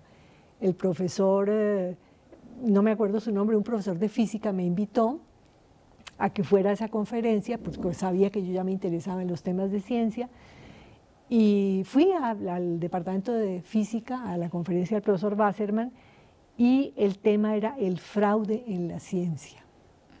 Ese era el tema. Y tenía varios ejemplos internacionales, etcétera. Y uno de sus ejemplos era Federico Lleras Acosta. Por toda la dificultad que hubo y por todas las afirmaciones que él hacía de haber cultivado el bacilo de Hansen. Y a mí me llamó muchísimo la atención el tema. Entonces yo quise hacer una investigación sobre Federico Lleras Acosta, le pedí dinero al Banco de la República, me lo dio, empecé a hacer la investigación, de tal manera que cuando yo me fui a hacer el doctorado, todavía no había terminado la investigación, no había terminado el tiempo. Yo me fui con una caja, literalmente con una caja llena de papeles. En ese momento el mundo digital era muy precario. Con una caja llena de documentos me fui a hacer mi doctorado, y cuando Anne LaBerge me preguntó qué quería trabajar, yo le dije sobre lepra. ¿Por qué sobre lepra? Porque al hacer la investigación sobre Federico Lleras Acosta me di cuenta que la lepra era un tema fundamental. Entonces cada vez más investigaba yo más sobre lepra y sobre lepra. Total, pareció como muy lógico hacer una investigación sobre lepra. Esa es la razón. Cuéntanos un poquito más sobre este personaje. Federico Lleras Acosta es el padre de quien fuera después presidente de la República, Carlos Lleras Restrepo. Y tiene tiene un sitial en la historia de la ciencia en Colombia muy importante. Muy importante. ¿Qué es lo que él hace? ¿Qué es lo que él descubre? Mira, Federico Lleras Acosta estudió veterinaria en la primera escuela de veterinaria fundada por Claude Bericel, que es el núcleo de la Facultad de Veterinaria de hoy en día. Fue entonces la primera generación de veterinarios, y él estudió, Claude Bericel había estudiado veterinaria en la escuela de Lyon, y sus profesores eran pasteurianos, muy cercanos a Pasteur. En la historia de la bacteriología de finales del siglo XIX, se sabe que Pasteur en muchos casos fue criticado por muchos sectores de médicos, pero en cambio fue muy cercano a los veterinarios. Fue muy cercano, muchos veterinarios colaboraron con él. Es más, también Pasteur usó muchas investigaciones de los veterinarios sin necesariamente darles suficiente crédito, como suele suceder en los temas de ciencia. De tal manera que Bericel estaba formado en esos temas, en esa investigación de punta, y él trajo esos puntos de vista y esas metodologías y esas técnicas de la bacteriología, las enseñó en esa escuela de veterinaria. Lleras Acosta fue uno de sus grandes discípulos, y junto con Roberto Franco, que es otro de los grandes médicos y científicos de ese periodo, Roberto Franco médico, empezaron a hacer investigaciones por su cuenta, laboratorios de investigación bacteriológica, y Lleras Acosta fue, por ejemplo, pionero de toda la cuestión de los... su tesis de grado fue sobre los mataderos, entonces cómo tenía que estar organizado el matadero para la higiene, ¿no? Desde el punto de vista sanitario, y qué pasaba con el ganado cuando venía de largas caminatas, y entonces explica la fisiología de un ganado cansado, qué tipo de reacciones químicas se producen y por qué la carne entonces no es una carne apta para consumo, etcétera, etcétera. Cosas que fueron sumamente importantes y que se empiezan a tener en cuenta, el gobierno municipal, etcétera, empieza a tener en cuenta todas estas instrucciones por parte de Lleras Acosta y de otros, y es parte de la construcción de la modernidad. La construcción de la modernidad pasa por ahí, por ese tipo de cosas, ¿no? Por la carne y por el ganado y por los tubos de ensayo y por todo este tipo de cosas. Y respecto de la lepra, ¿cuál es la preocupación que tiene? Bueno, Lleras, después de una carrera como veterinario muy exitosa, el tema de la lepra era un tema muy importante en Colombia, como lo he mostrado en el libro. Había una gran preocupación, se decía que había muchos enfermos de lepra, y sí que los había, digamos que eran muy visibles, y Lleras Acosta decide que él, pues con sus conocimientos de bacteriología, quiere cultivar el bacilo. Resulta que, digamos, parte de la metodología, que no es metodología pasteuriana, sino que es metodología de Robert Koch, otro de los grandes investigadores, digamos, inventores de esta metodología en Alemania. Hay 3 pasos que son el aislamiento, el cultivo y la inoculación. ¿Qué quiere decir eso? Se debe aislar el microorganismo, se debe cultivar en un medio adecuado, y luego el resultado de ese cultivo se debe inocular en un animal de experimentación para ver si produce las mismas lesiones de las cuales se partió y comprobar que en efecto ese microorganismo es el agente etiológico de una determinada enfermedad. Resulta que el bacilo de Hansen es refractario a los animales. En los años 60 descubrieron que el armadillo es prácticamente el único animal que contrae de manera natural la lepra, pero de resto prácticamente todos los animales son refractarios a la lepra, es una enfermedad humana básicamente. Entonces no había animal de experimentación, y si no hay animal de experimentación no se pueden cumplir los 3 postulados de Koch y no se puede llegar a una conclusión cierta de que el microorganismo, el bacilo de Hansen, es el agente etiológico de la lepra. Entonces, Lleras Acosta intentó por todos los medios por lo menos cultivarlo, y el cultivo del bacilo de Hansen también probó ser imposible hasta hoy en día. Hay ciertos debates en la inmunología, que ya son debates sumamente sofisticados y mucho más recientes, en que posiblemente sí se podría, pero total no existe. En conclusión, no existe una vacuna para la lepra. La idea de eso es poder lograr una vacuna, pero no existe una vacuna para la lepra. Pero se creyó mucho tiempo que él lo había logrado. En realidad no se creyó mucho tiempo. Durante un corto tiempo, él afirmó que él había cultivado el bacilo, él hizo su presentación, la presentación de sus investigaciones en la Academia de Medicina. Muchos miembros de la Academia de Medicina fueron escépticos, como debe ser, la ciencia siempre debe ser escéptica. Se mandaron se conformó una comisión para que dictaminara si eso era así o no, y la comisión dijo que era muy dudoso, que el profesor, que había logrado cosas muy interesantes, pero que todavía no era muy claro que hubiera logrado el cultivo del bacilo, y que había que seguir investigando. En esas lo mandaron al Congreso del Cairo, en Egipto, en 1938 a que presentara sus investigaciones, pero piensen ustedes un viaje al Cairo en 1938. Entonces él hizo Bogotá-Marsella con una de sus hijas. En Marsella se enfermó gravemente y murió. No tenía buena salud el profesor Lleras. ¿Y de qué murió él? No sé con exactitud, pero él no tenía buena salud. No alcanza a llegar al Congreso. No alcanza a llegar al Congreso. Entonces, en las conclusiones finales del Congreso, que yo las leí en inglés, en el International Journal of Leprosy,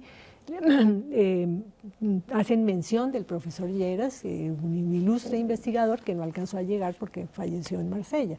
Y hay una disputa entre liberales y conservadores ahí, porque Lleras era liberal, había trabajado un poco con Alfonso López Pumarejo, etc. Ahí se mete también, digamos, el tema de la política en ese sentido partidista un poco ahí. ¿Y existe una biografía de Lleras Acosta? Hay algunas que no me convencen mucho. Yo creo que desde el punto de vista, digamos, de su trabajo científico, esto es lo que más se aproxima, pero habría que hacer algo, y me encantaría poderla hacer, algo más sofisticado y con más datos y más detalles. Nunca logré de la familia Lleras mirar archivos o esto, nunca lo logré. Nunca lo lograste. La tesis de doctorado de la profesora Diana es la lucha contra la lepra en Colombia, grosso modo, ¿no? Podríamos decir. Ahora sí, ¿por qué la lepra? ¿Por qué no otra enfermedad? Bueno, por eso que te cuento, porque como yo había empezado interesándome por Lleras Acosta, y yo lo que en realidad quería hacer era como una historia de la revolución bacteriológica en Colombia, pero me desvié por la lepra porque convirtió... ¿Por qué hablas de revolución? Se conoce con el nombre de revolución bacteriológica a ese periodo, también la llaman la era dorada de la bacteriología, ese periodo entre 1860 y 1890, en el que se descubrieron, con comillas, los agentes etiológicos de muchas enfermedades como el cólera, como el cólera de las gallinas, la tuberculosis, otras enfermedades de los animales, etc. Entonces, ahí hay un cambio de paradigma, digámoslo así, en la medicina, en la historia de la medicina, donde el asunto de encontrar los agentes etiológicos de las enfermedades se convierte en lo más importante. Muchos médicos consideran que eso no es así, que la clínica es muy importante, hay un cierto debate entre clínicos y bacteriólogos, pero al final, hacia finales del siglo XIX ya es muy claro que clínica y bacteriología se combinan, que no son enemigas, sino que son complementarias, y la bacteriología se convierte en una ciencia normal, en una disciplina normal. La bacteriología en ese momento es una ciencia de punta, hoy en día es un conjunto de técnicas y de metodologías de laboratorio que dio lugar, la bacteriología es muy importante porque dio lugar, por ejemplo, a la inmunología. Los temas de la inmunología nacen de aquí, de esta revolución bacteriológica, a finales del siglo XIX. Muchos temas de la genética también nacen de estas discusiones. La biología molecular, aspectos de la biología molecular nacen de la bacteriología, es un campo muy amplio en este momento. Y eso lo llaman muchos revolución bacteriológica, aunque otros historiadores critican la idea de una revolución bacteriológica y lo ven más como una especie de confluencia. Ese tema lo trato en mi último artículo publicado este año, que está en este libro del sesquicentenario de la Universidad Nacional de Colombia. Que tienes aquí el primer artículo, ¿verdad? Exactamente, es el primer artículo del volumen 2, tomo 1. La revolución bacteriológica, justamente. Sí. Bueno, volvamos a la lepra. Sí. Entonces, escoges esa temática. ¿Hay una preocupación? ¿Por qué? ¿Por la enfermedad o por ilustrar acerca de la enfermedad? ¿Mía? Sí. A mí me interesa en realidad la ciencia. La enfermedad misma no me interesa mucho. A mí me interesa es la ciencia. ¿Qué ciencia se hacía sobre esa enfermedad? ¿Cómo los científicos, en este caso médicos, entendían la enfermedad? Te lo pregunto porque preparando la entrevista me doy cuenta que la lepra está ahí y está fuerte Incluso México y Colombia tienen casos en este momento Sí, de lepra preocupantes. sí. La lepra sigue existiendo. Una de las cosas que yo digo en el prólogo quizás es que la lepra fue muy visible en este periodo en el que yo hice la investigación, pero luego la lepra se vuelve invisible. A partir de 1961 o 62, que es cuando cierran formalmente los leprosarios, ya dejan de existir, pero sigue existiendo Agua de Dios, sigue existiendo Contratación, pero los leprosarios como tal, como lugares de encierro, ya no existen. Entonces, la lepra pasa a ser tratada por los sistemas normales de salud, por el sistema de salud, ya no es aparte, ya no es una enfermedad aparte, como digo yo. Entonces, de alguna manera, se empieza a minimizar la importancia de la lepra. Un país moderno no puede tener lepra, por lo tanto, no hay lepra en Colombia, que esa frase no es mía, esa frase es del investigador Sevilla Casas, un sociólogo de la Universidad del Valle, que estudia la lepra en Colombia actualmente, no en el pasado como yo. Afortunadamente ese estudio ya estaba publicado cuando yo hice mi investigación, así que ahí está referenciado. De tal manera que sí hay lepra, pero la lepra es una enfermedad que no interesa, y no interesa porque es de países pobres. Tal vez el país con mayor número de leprosos en el mundo sea la India, seguido de Brasil. De tal manera que sí hay lepra, la hay en Colombia, la hay en México, pero no importa mucho porque no es una enfermedad, digamos, que afecte demasiado la economía o qué sé yo. La lepra es invisible, sigue siendo invisible. Hay médicos que me han dicho a mí, tú sabes más de lepra que nosotros, ¿no? Obviamente que si yo viera a un paciente de lepra no lo sabría reconocer, probablemente, pero dicen los médicos que no les enseñan a reconocer enfermos de lepra, nunca han visto, entonces cuando lo ven se les puede escapar, de tal manera que sí es un problema. Hay una sección de investigación sobre lepra en el Instituto Nacional de Salud y por supuesto en el Ministerio de Salud trabaja sobre lepra y hay una fundación alemana que trabaja sobre lepra. Muy bien. Ahora hablemos de la investigación que Sí. hiciste. ¿Cómo te fue con eso? ¿Las fuentes fue difícil de conseguirlas, depurarlas, clasificarlas? ¿Cómo fue ese proceso? Prácticamente todas mis fuentes fueron fuentes escritas, publicadas, revistas científicas, revistas médicas, revistas colombianas, básicamente la revista médica de Bogotá, luego el repertorio de medicina y cirugía, la revista de la Academia de Medicina de Medellín, por el periodo, esas son las revistas, y a nivel internacional el International Journal of Leprosy y el Leprosy Review, que todas las fuentes en inglés estaban todas en la biblioteca, o las podía conseguir fácilmente a través de la biblioteca de Virginia Tech, pero las fuentes no fue difícil de conseguir, entre otras cosas porque como prácticamente mi trabajo fue el primero, había trabajos escritos por médicos, pero no con la envergadura, digamos, de un libro, etcétera. Entonces había mucho por hacer, había mucha fuente que estaba ahí a la mano, de tal manera que no fue difícil. ¿Cómo termina la tesis de doctorado? ¿Cómo terminas ese proceso?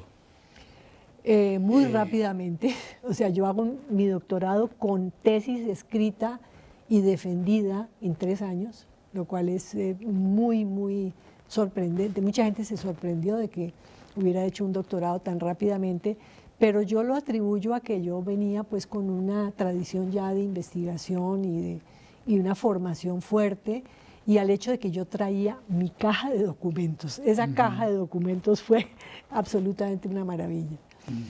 ¿Nos puedes contar un poquito de la escuela en la que estás allá?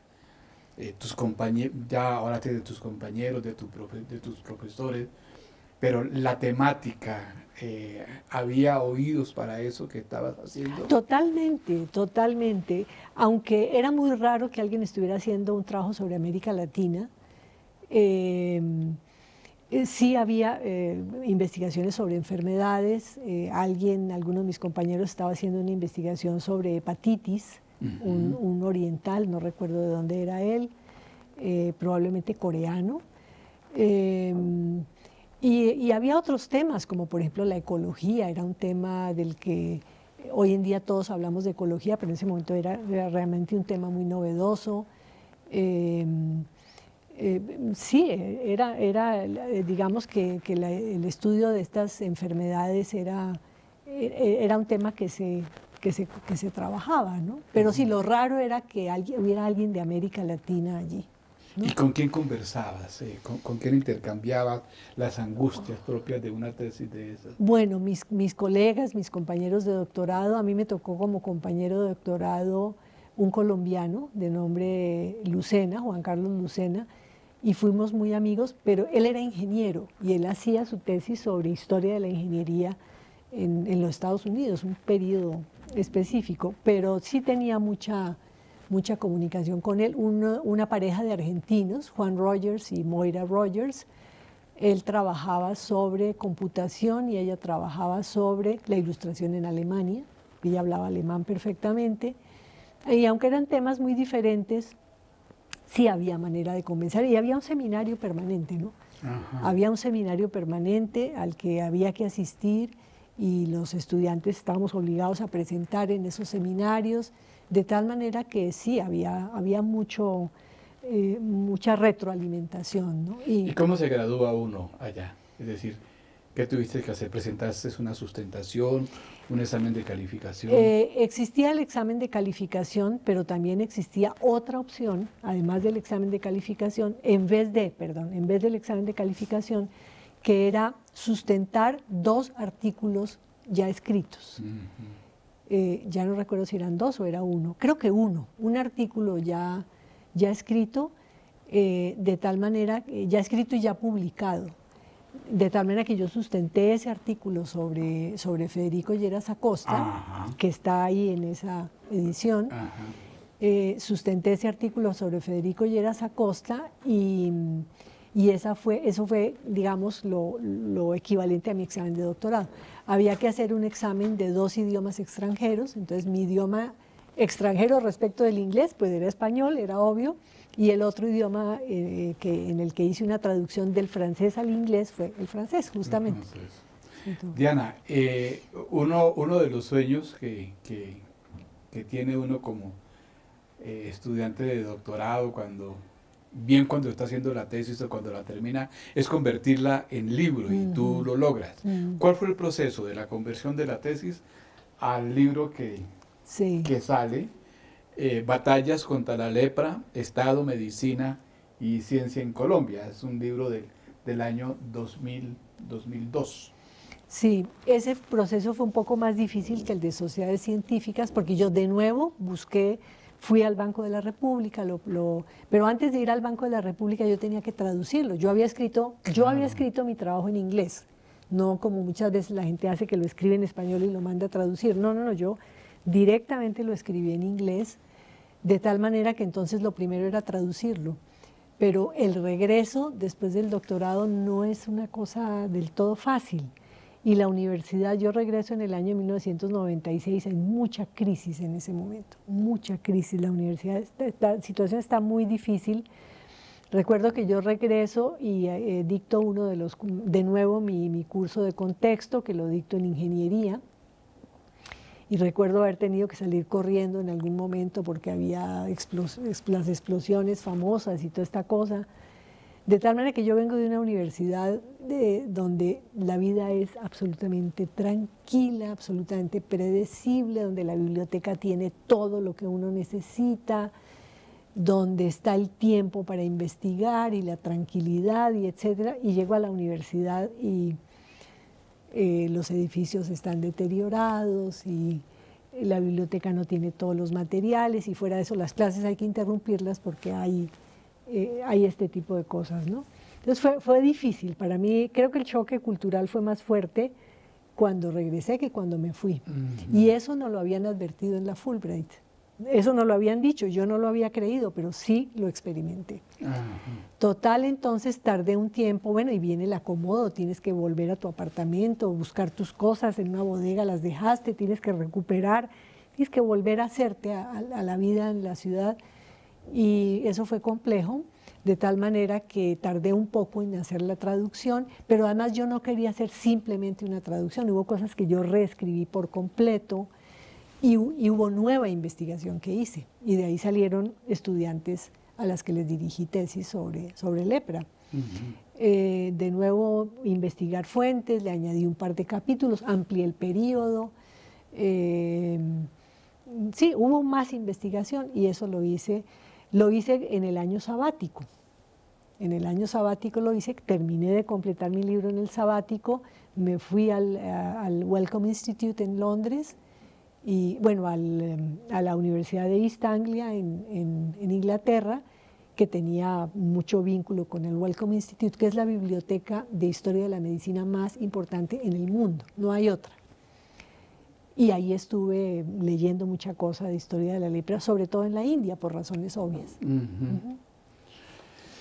Y acontece, valga la redundancia, un acontecimiento científico y cultural, que es el libro. Y el libro tiene también una prehistoria, aunque cortica, que es que el texto, digamos, fue presentado al premio Ángel Escobar, con la buena suerte de que Diana se gana ese premio para la comunidad del Departamento de Historia, de Ciencias Humanas.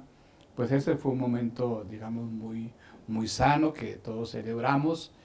Y después, como consecuencia de este premio, ese fenómeno apresura, agiliza la publicación del libro, ¿verdad? Sí, sí, exactamente. Bueno, y el libro realmente es un episodio muy interesante para la ciencia en Colombia, y que ha tenido una cantidad de reseñas, por lo regular, todas muy positivas, que es referido en todos prácticamente en los estudios. Es un trabajo pionero, no solo en América Latina, ¿verdad?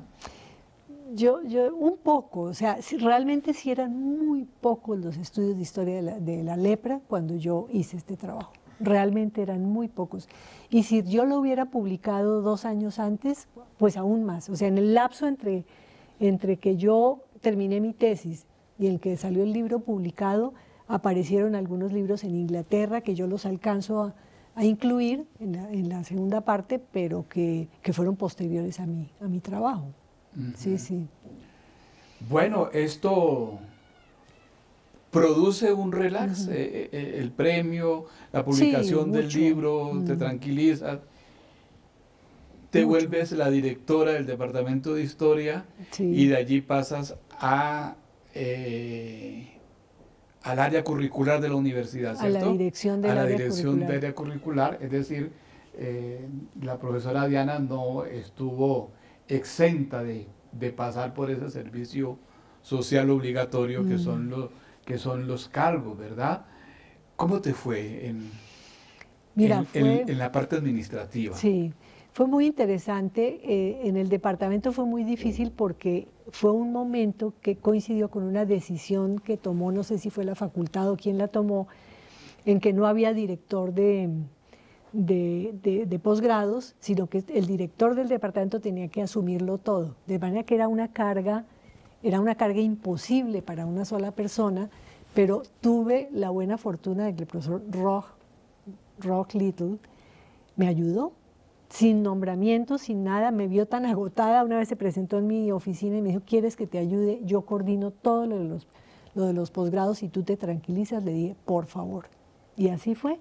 No estuve sino 1 año, porque en esas salió el rector Marco Palacios, fue nombrado rector de la universidad, y yo había estado con él un poco en la campaña y esta cosa, de tal manera que me nombró directora de programas curriculares, y se inició, sí, una etapa muy diferente en mi vida de investigadora, etcétera. Todo el que ha pasado por esos cargos allá en rectoría sabe que sí, es ver la universidad desde otro ángulo, es conocer más sobre la universidad, pero pues mi experiencia de Colciencias a mí ya me había acercado a mucha gente, ¿no? Tanto de ingeniería como de ciencias, etcétera. Yo siento que ese equipo, éramos un equipo, o sea, no era simplemente un rector con unas personas que había nombrado, sino éramos un equipo con el profesor Lisímaco Parra en la vicerrectoría académica, con el profesor Fernando Viviescas en la vicerrectoría de la universidad, con Alexis de Grave, con Ramón Fallad. Éramos un equipo, y un equipo que tenía una concepción sobre la universidad, una concepción de cómo la universidad cumple un papel fundamental en la nación, lo ha cumplido y lo debe seguir cumpliendo, cómo la universidad debe exigir mayores recursos y por lo tanto para exigir mayores recursos necesita dar cuenta muy buena de los recursos que tiene, y cómo había que modernizar y había que, digamos, nos empeñamos en una reforma académica, y en particular yo me empeñé en una reforma del trabajo de tesis. Del trabajo de tesis para el pregrado. Una cosa que yo había visto con mi experiencia como profesora, mi experiencia personal en primer lugar, en segundo lugar mi experiencia como profesora y luego mi experiencia como directora de tesis y directora del departamento, me había dado cuenta la dificultad tan enorme para los estudiantes en escribir sus tesis de pregrado. Y las bajísimas tasas de graduación que había en el departamento, en la facultad y en general en toda la universidad. Me empeñé en una reforma de la tesis de grado de tal manera que la tesis fuera concebida no como sociedades científicas en Colombia, no como un libro acabado o el libro de Fernando González, que es prácticamente un libro, sino como un capítulo, como un tema que pudiera llevar a la persona de pronto a un segundo capítulo que fuera su tesis de maestría y definitivamente a una tesis de doctorado, o sea, algo más gradual y que de alguna manera le redundara al estudiante en algo mejor. Nos preocupaba mucho, a todo este equipo que he mencionado, nos preocupaba mucho que el estudiante o la estudiante terminaban sus materias y pues tenían necesidad de trabajar y se iban a trabajar en cualquier cosa, pues como dependientes de un almacén o manejando un carro o vendiendo seguros o qué sé yo, cualquier cosa que ya no tenía que ver con la academia, y muchos de ellos ya se perdían. De tal manera que quien lograba terminar las tesis era porque o eran muy disciplinados o muy tercos o tenían unas condiciones realmente muy buenas. Diana, ¿y esa era una idea tuya o era una política de la universidad? Yo lo planteé en ese grupo, yo lo planteé como una idea mía, lo discutimos y estuvimos de acuerdo en el equipo, entonces yo fui la encargada de llevarlo a cabo. Y le trabajamos muchísimo, no solamente en ese equipo, sino con la profesora Olga Restrepo, que en ese momento creo que era vicedecana, y con otras personas trabajamos muy fuertemente en eso. Y lo cierto es que las tasas de graduación han subido enormemente en la universidad, digamos del pregrado. Y el estudiante se puede graduar rápidamente, tener un grado bajo el brazo es mucho más importante que para salir al mundo laboral, es mucho más importante que decir, no, es que yo soy un gran investigador que nadie comprende porque todavía estoy escribiendo mi tesis. O sea, que era un poco como yo me sentía cuando estaba haciendo mi tesis sobre Fernando González. No tengo un título de pregrado todavía, me toca trabajar, es decir, por fortuna me aceptaban como profesora de cátedra en una universidad como la Central, ¿no? Pero yo me sentía, es decir, yo sentía que algo me faltaba, de tal manera que el grado, muy importante, yo sé que hay mucho debate y es un buen debate y hay buenas razones, pero yo me siento muy orgullosa, digamos, de haber contribuido en particular a esa reforma. ¿Qué fue lo más difícil con lo que te encontraste? Bueno, fue muy difícil la relación con la gente, la relación incluso con amigos, amistades que yo tenía en la universidad, tanto en la Facultad de Ciencias Humanas como en otras facultades, de pronto ya no eran amigos míos porque yo estaba en la rectoría, porque yo era del equipo de rectoría, yo estaba proponiendo unas ideas que que aparentemente no eran adecuadas. Entonces sí fue muy difícil eso. Yo creo que perdí algunas amistades ahí. Incluso estudiantes muy cercanos a mí también empezaron a estar así como, empezaron a verme como enemiga, creo yo. Fue muy difícil esto, y yo siento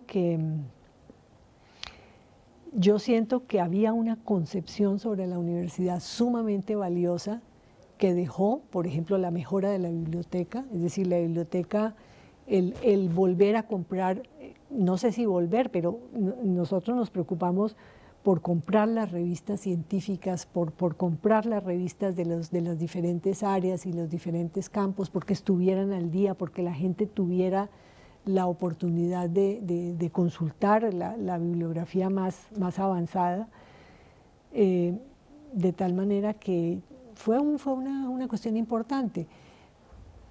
Hasta ahí. Pasada esa experiencia, sí, ya terminamos, porque no podemos dejarlo en el tintero. Pasada esa experiencia, regresas al departamento y luego te pensionas. Uh-huh. Pues viéndote, que continúas muy vital, con uh-huh, mucha energía. Uh-huh. ¿No crees que fue muy temprano esa pensión? Sí, yo siento que sí fue una pensión temprana, pero yo me pensioné por motivos muy personales. Yo jamás creí que eso fuera a ocurrir, y yo me fuera a pensionar tan temprano. Yo había mencionado hace un rato que yo había estado casada, había tenido un hijo, hacía muchísimos años me había separado, y en ese momento, como hacia el año 2005, tuve un reencuentro con un amor digamos, de hacía muchos años, una persona que vive en México, es un matemático que vive en México, matemático colombiano, pero radicado en México. Nos volvimos a encontrar y nos dimos cuenta que era ahora o nunca, ahora o ya no. De tal manera eso le estaba haciendo falta a la entrevista, ¿no? Esa cosa del amor es tan importante en la vida. Absolutamente, o sea, yo tenía en ese momento, creo, 55 años, que tuve la suerte de que me podía pensionar con 55 años, entonces, pero antes de eso tuve un año sabático en la Universidad de Harvard, y allá nos encontramos. O sea, el año sabático fue planeado. Yo me fui de año sabático a la Universidad de Harvard y él se fue de año sabático a la Universidad de Massachusetts, de tal manera que podíamos estar juntos y sin ninguno de los dos haber renunciado a sus respectivas universidades, podíamos saber si era verdad o no. Entonces ese fue el año de prueba, decidimos que sí. Yo regresé a la universidad, dicté el último semestre que todavía me faltaba y me pensioné y me fui a vivir a México. ¿Cómo ha sido eso? Maravilloso, no me arrepiento ni un solo día.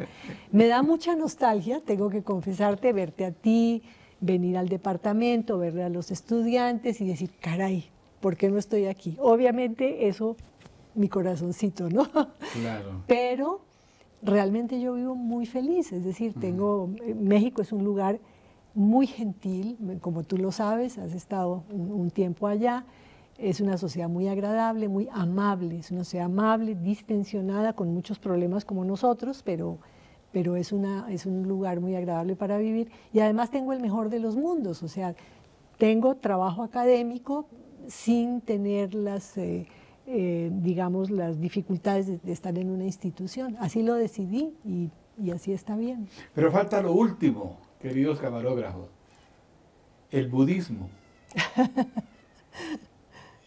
Nuevas perspectivas, nuevas concepciones de la vida. En particular me impresionó mucho tu artículo sobre la muerte en el budismo.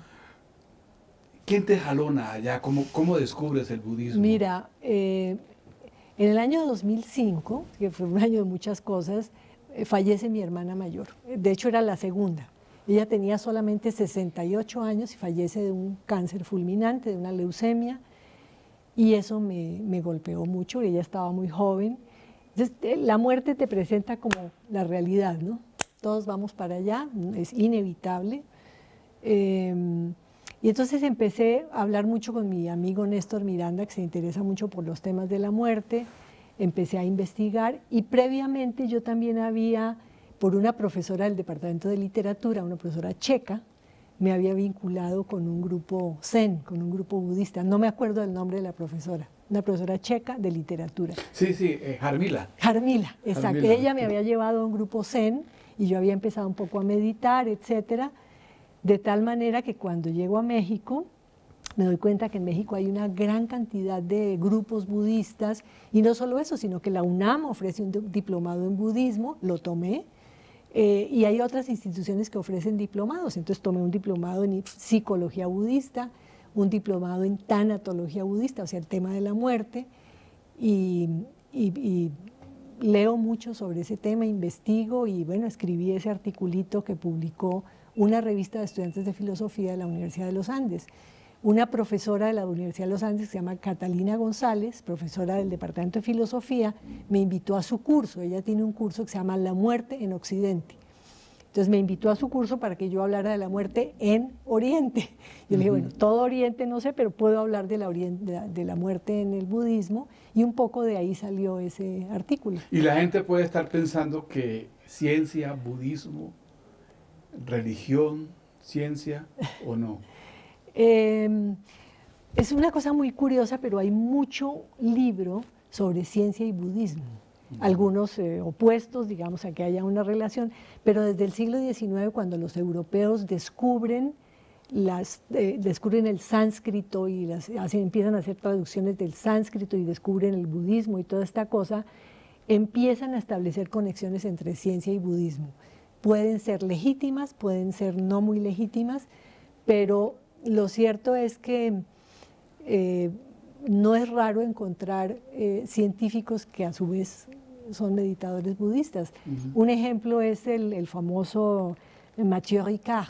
Mathieu Ricard, muy cercano al Dalai Lama, un biólogo molecular con doctorado en biología molecular del Instituto Pasteur de París, se convierte en monje budista y es un hombre absolutamente fascinante.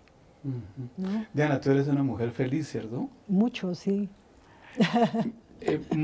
Y muchos querrán escucharte algún mensaje, los que fueron tus estudiantes, tus compañeros de trabajo, los que son nuestros estudiantes y no te conocían. ¿Quisieras enviarles a ellos algún mensaje?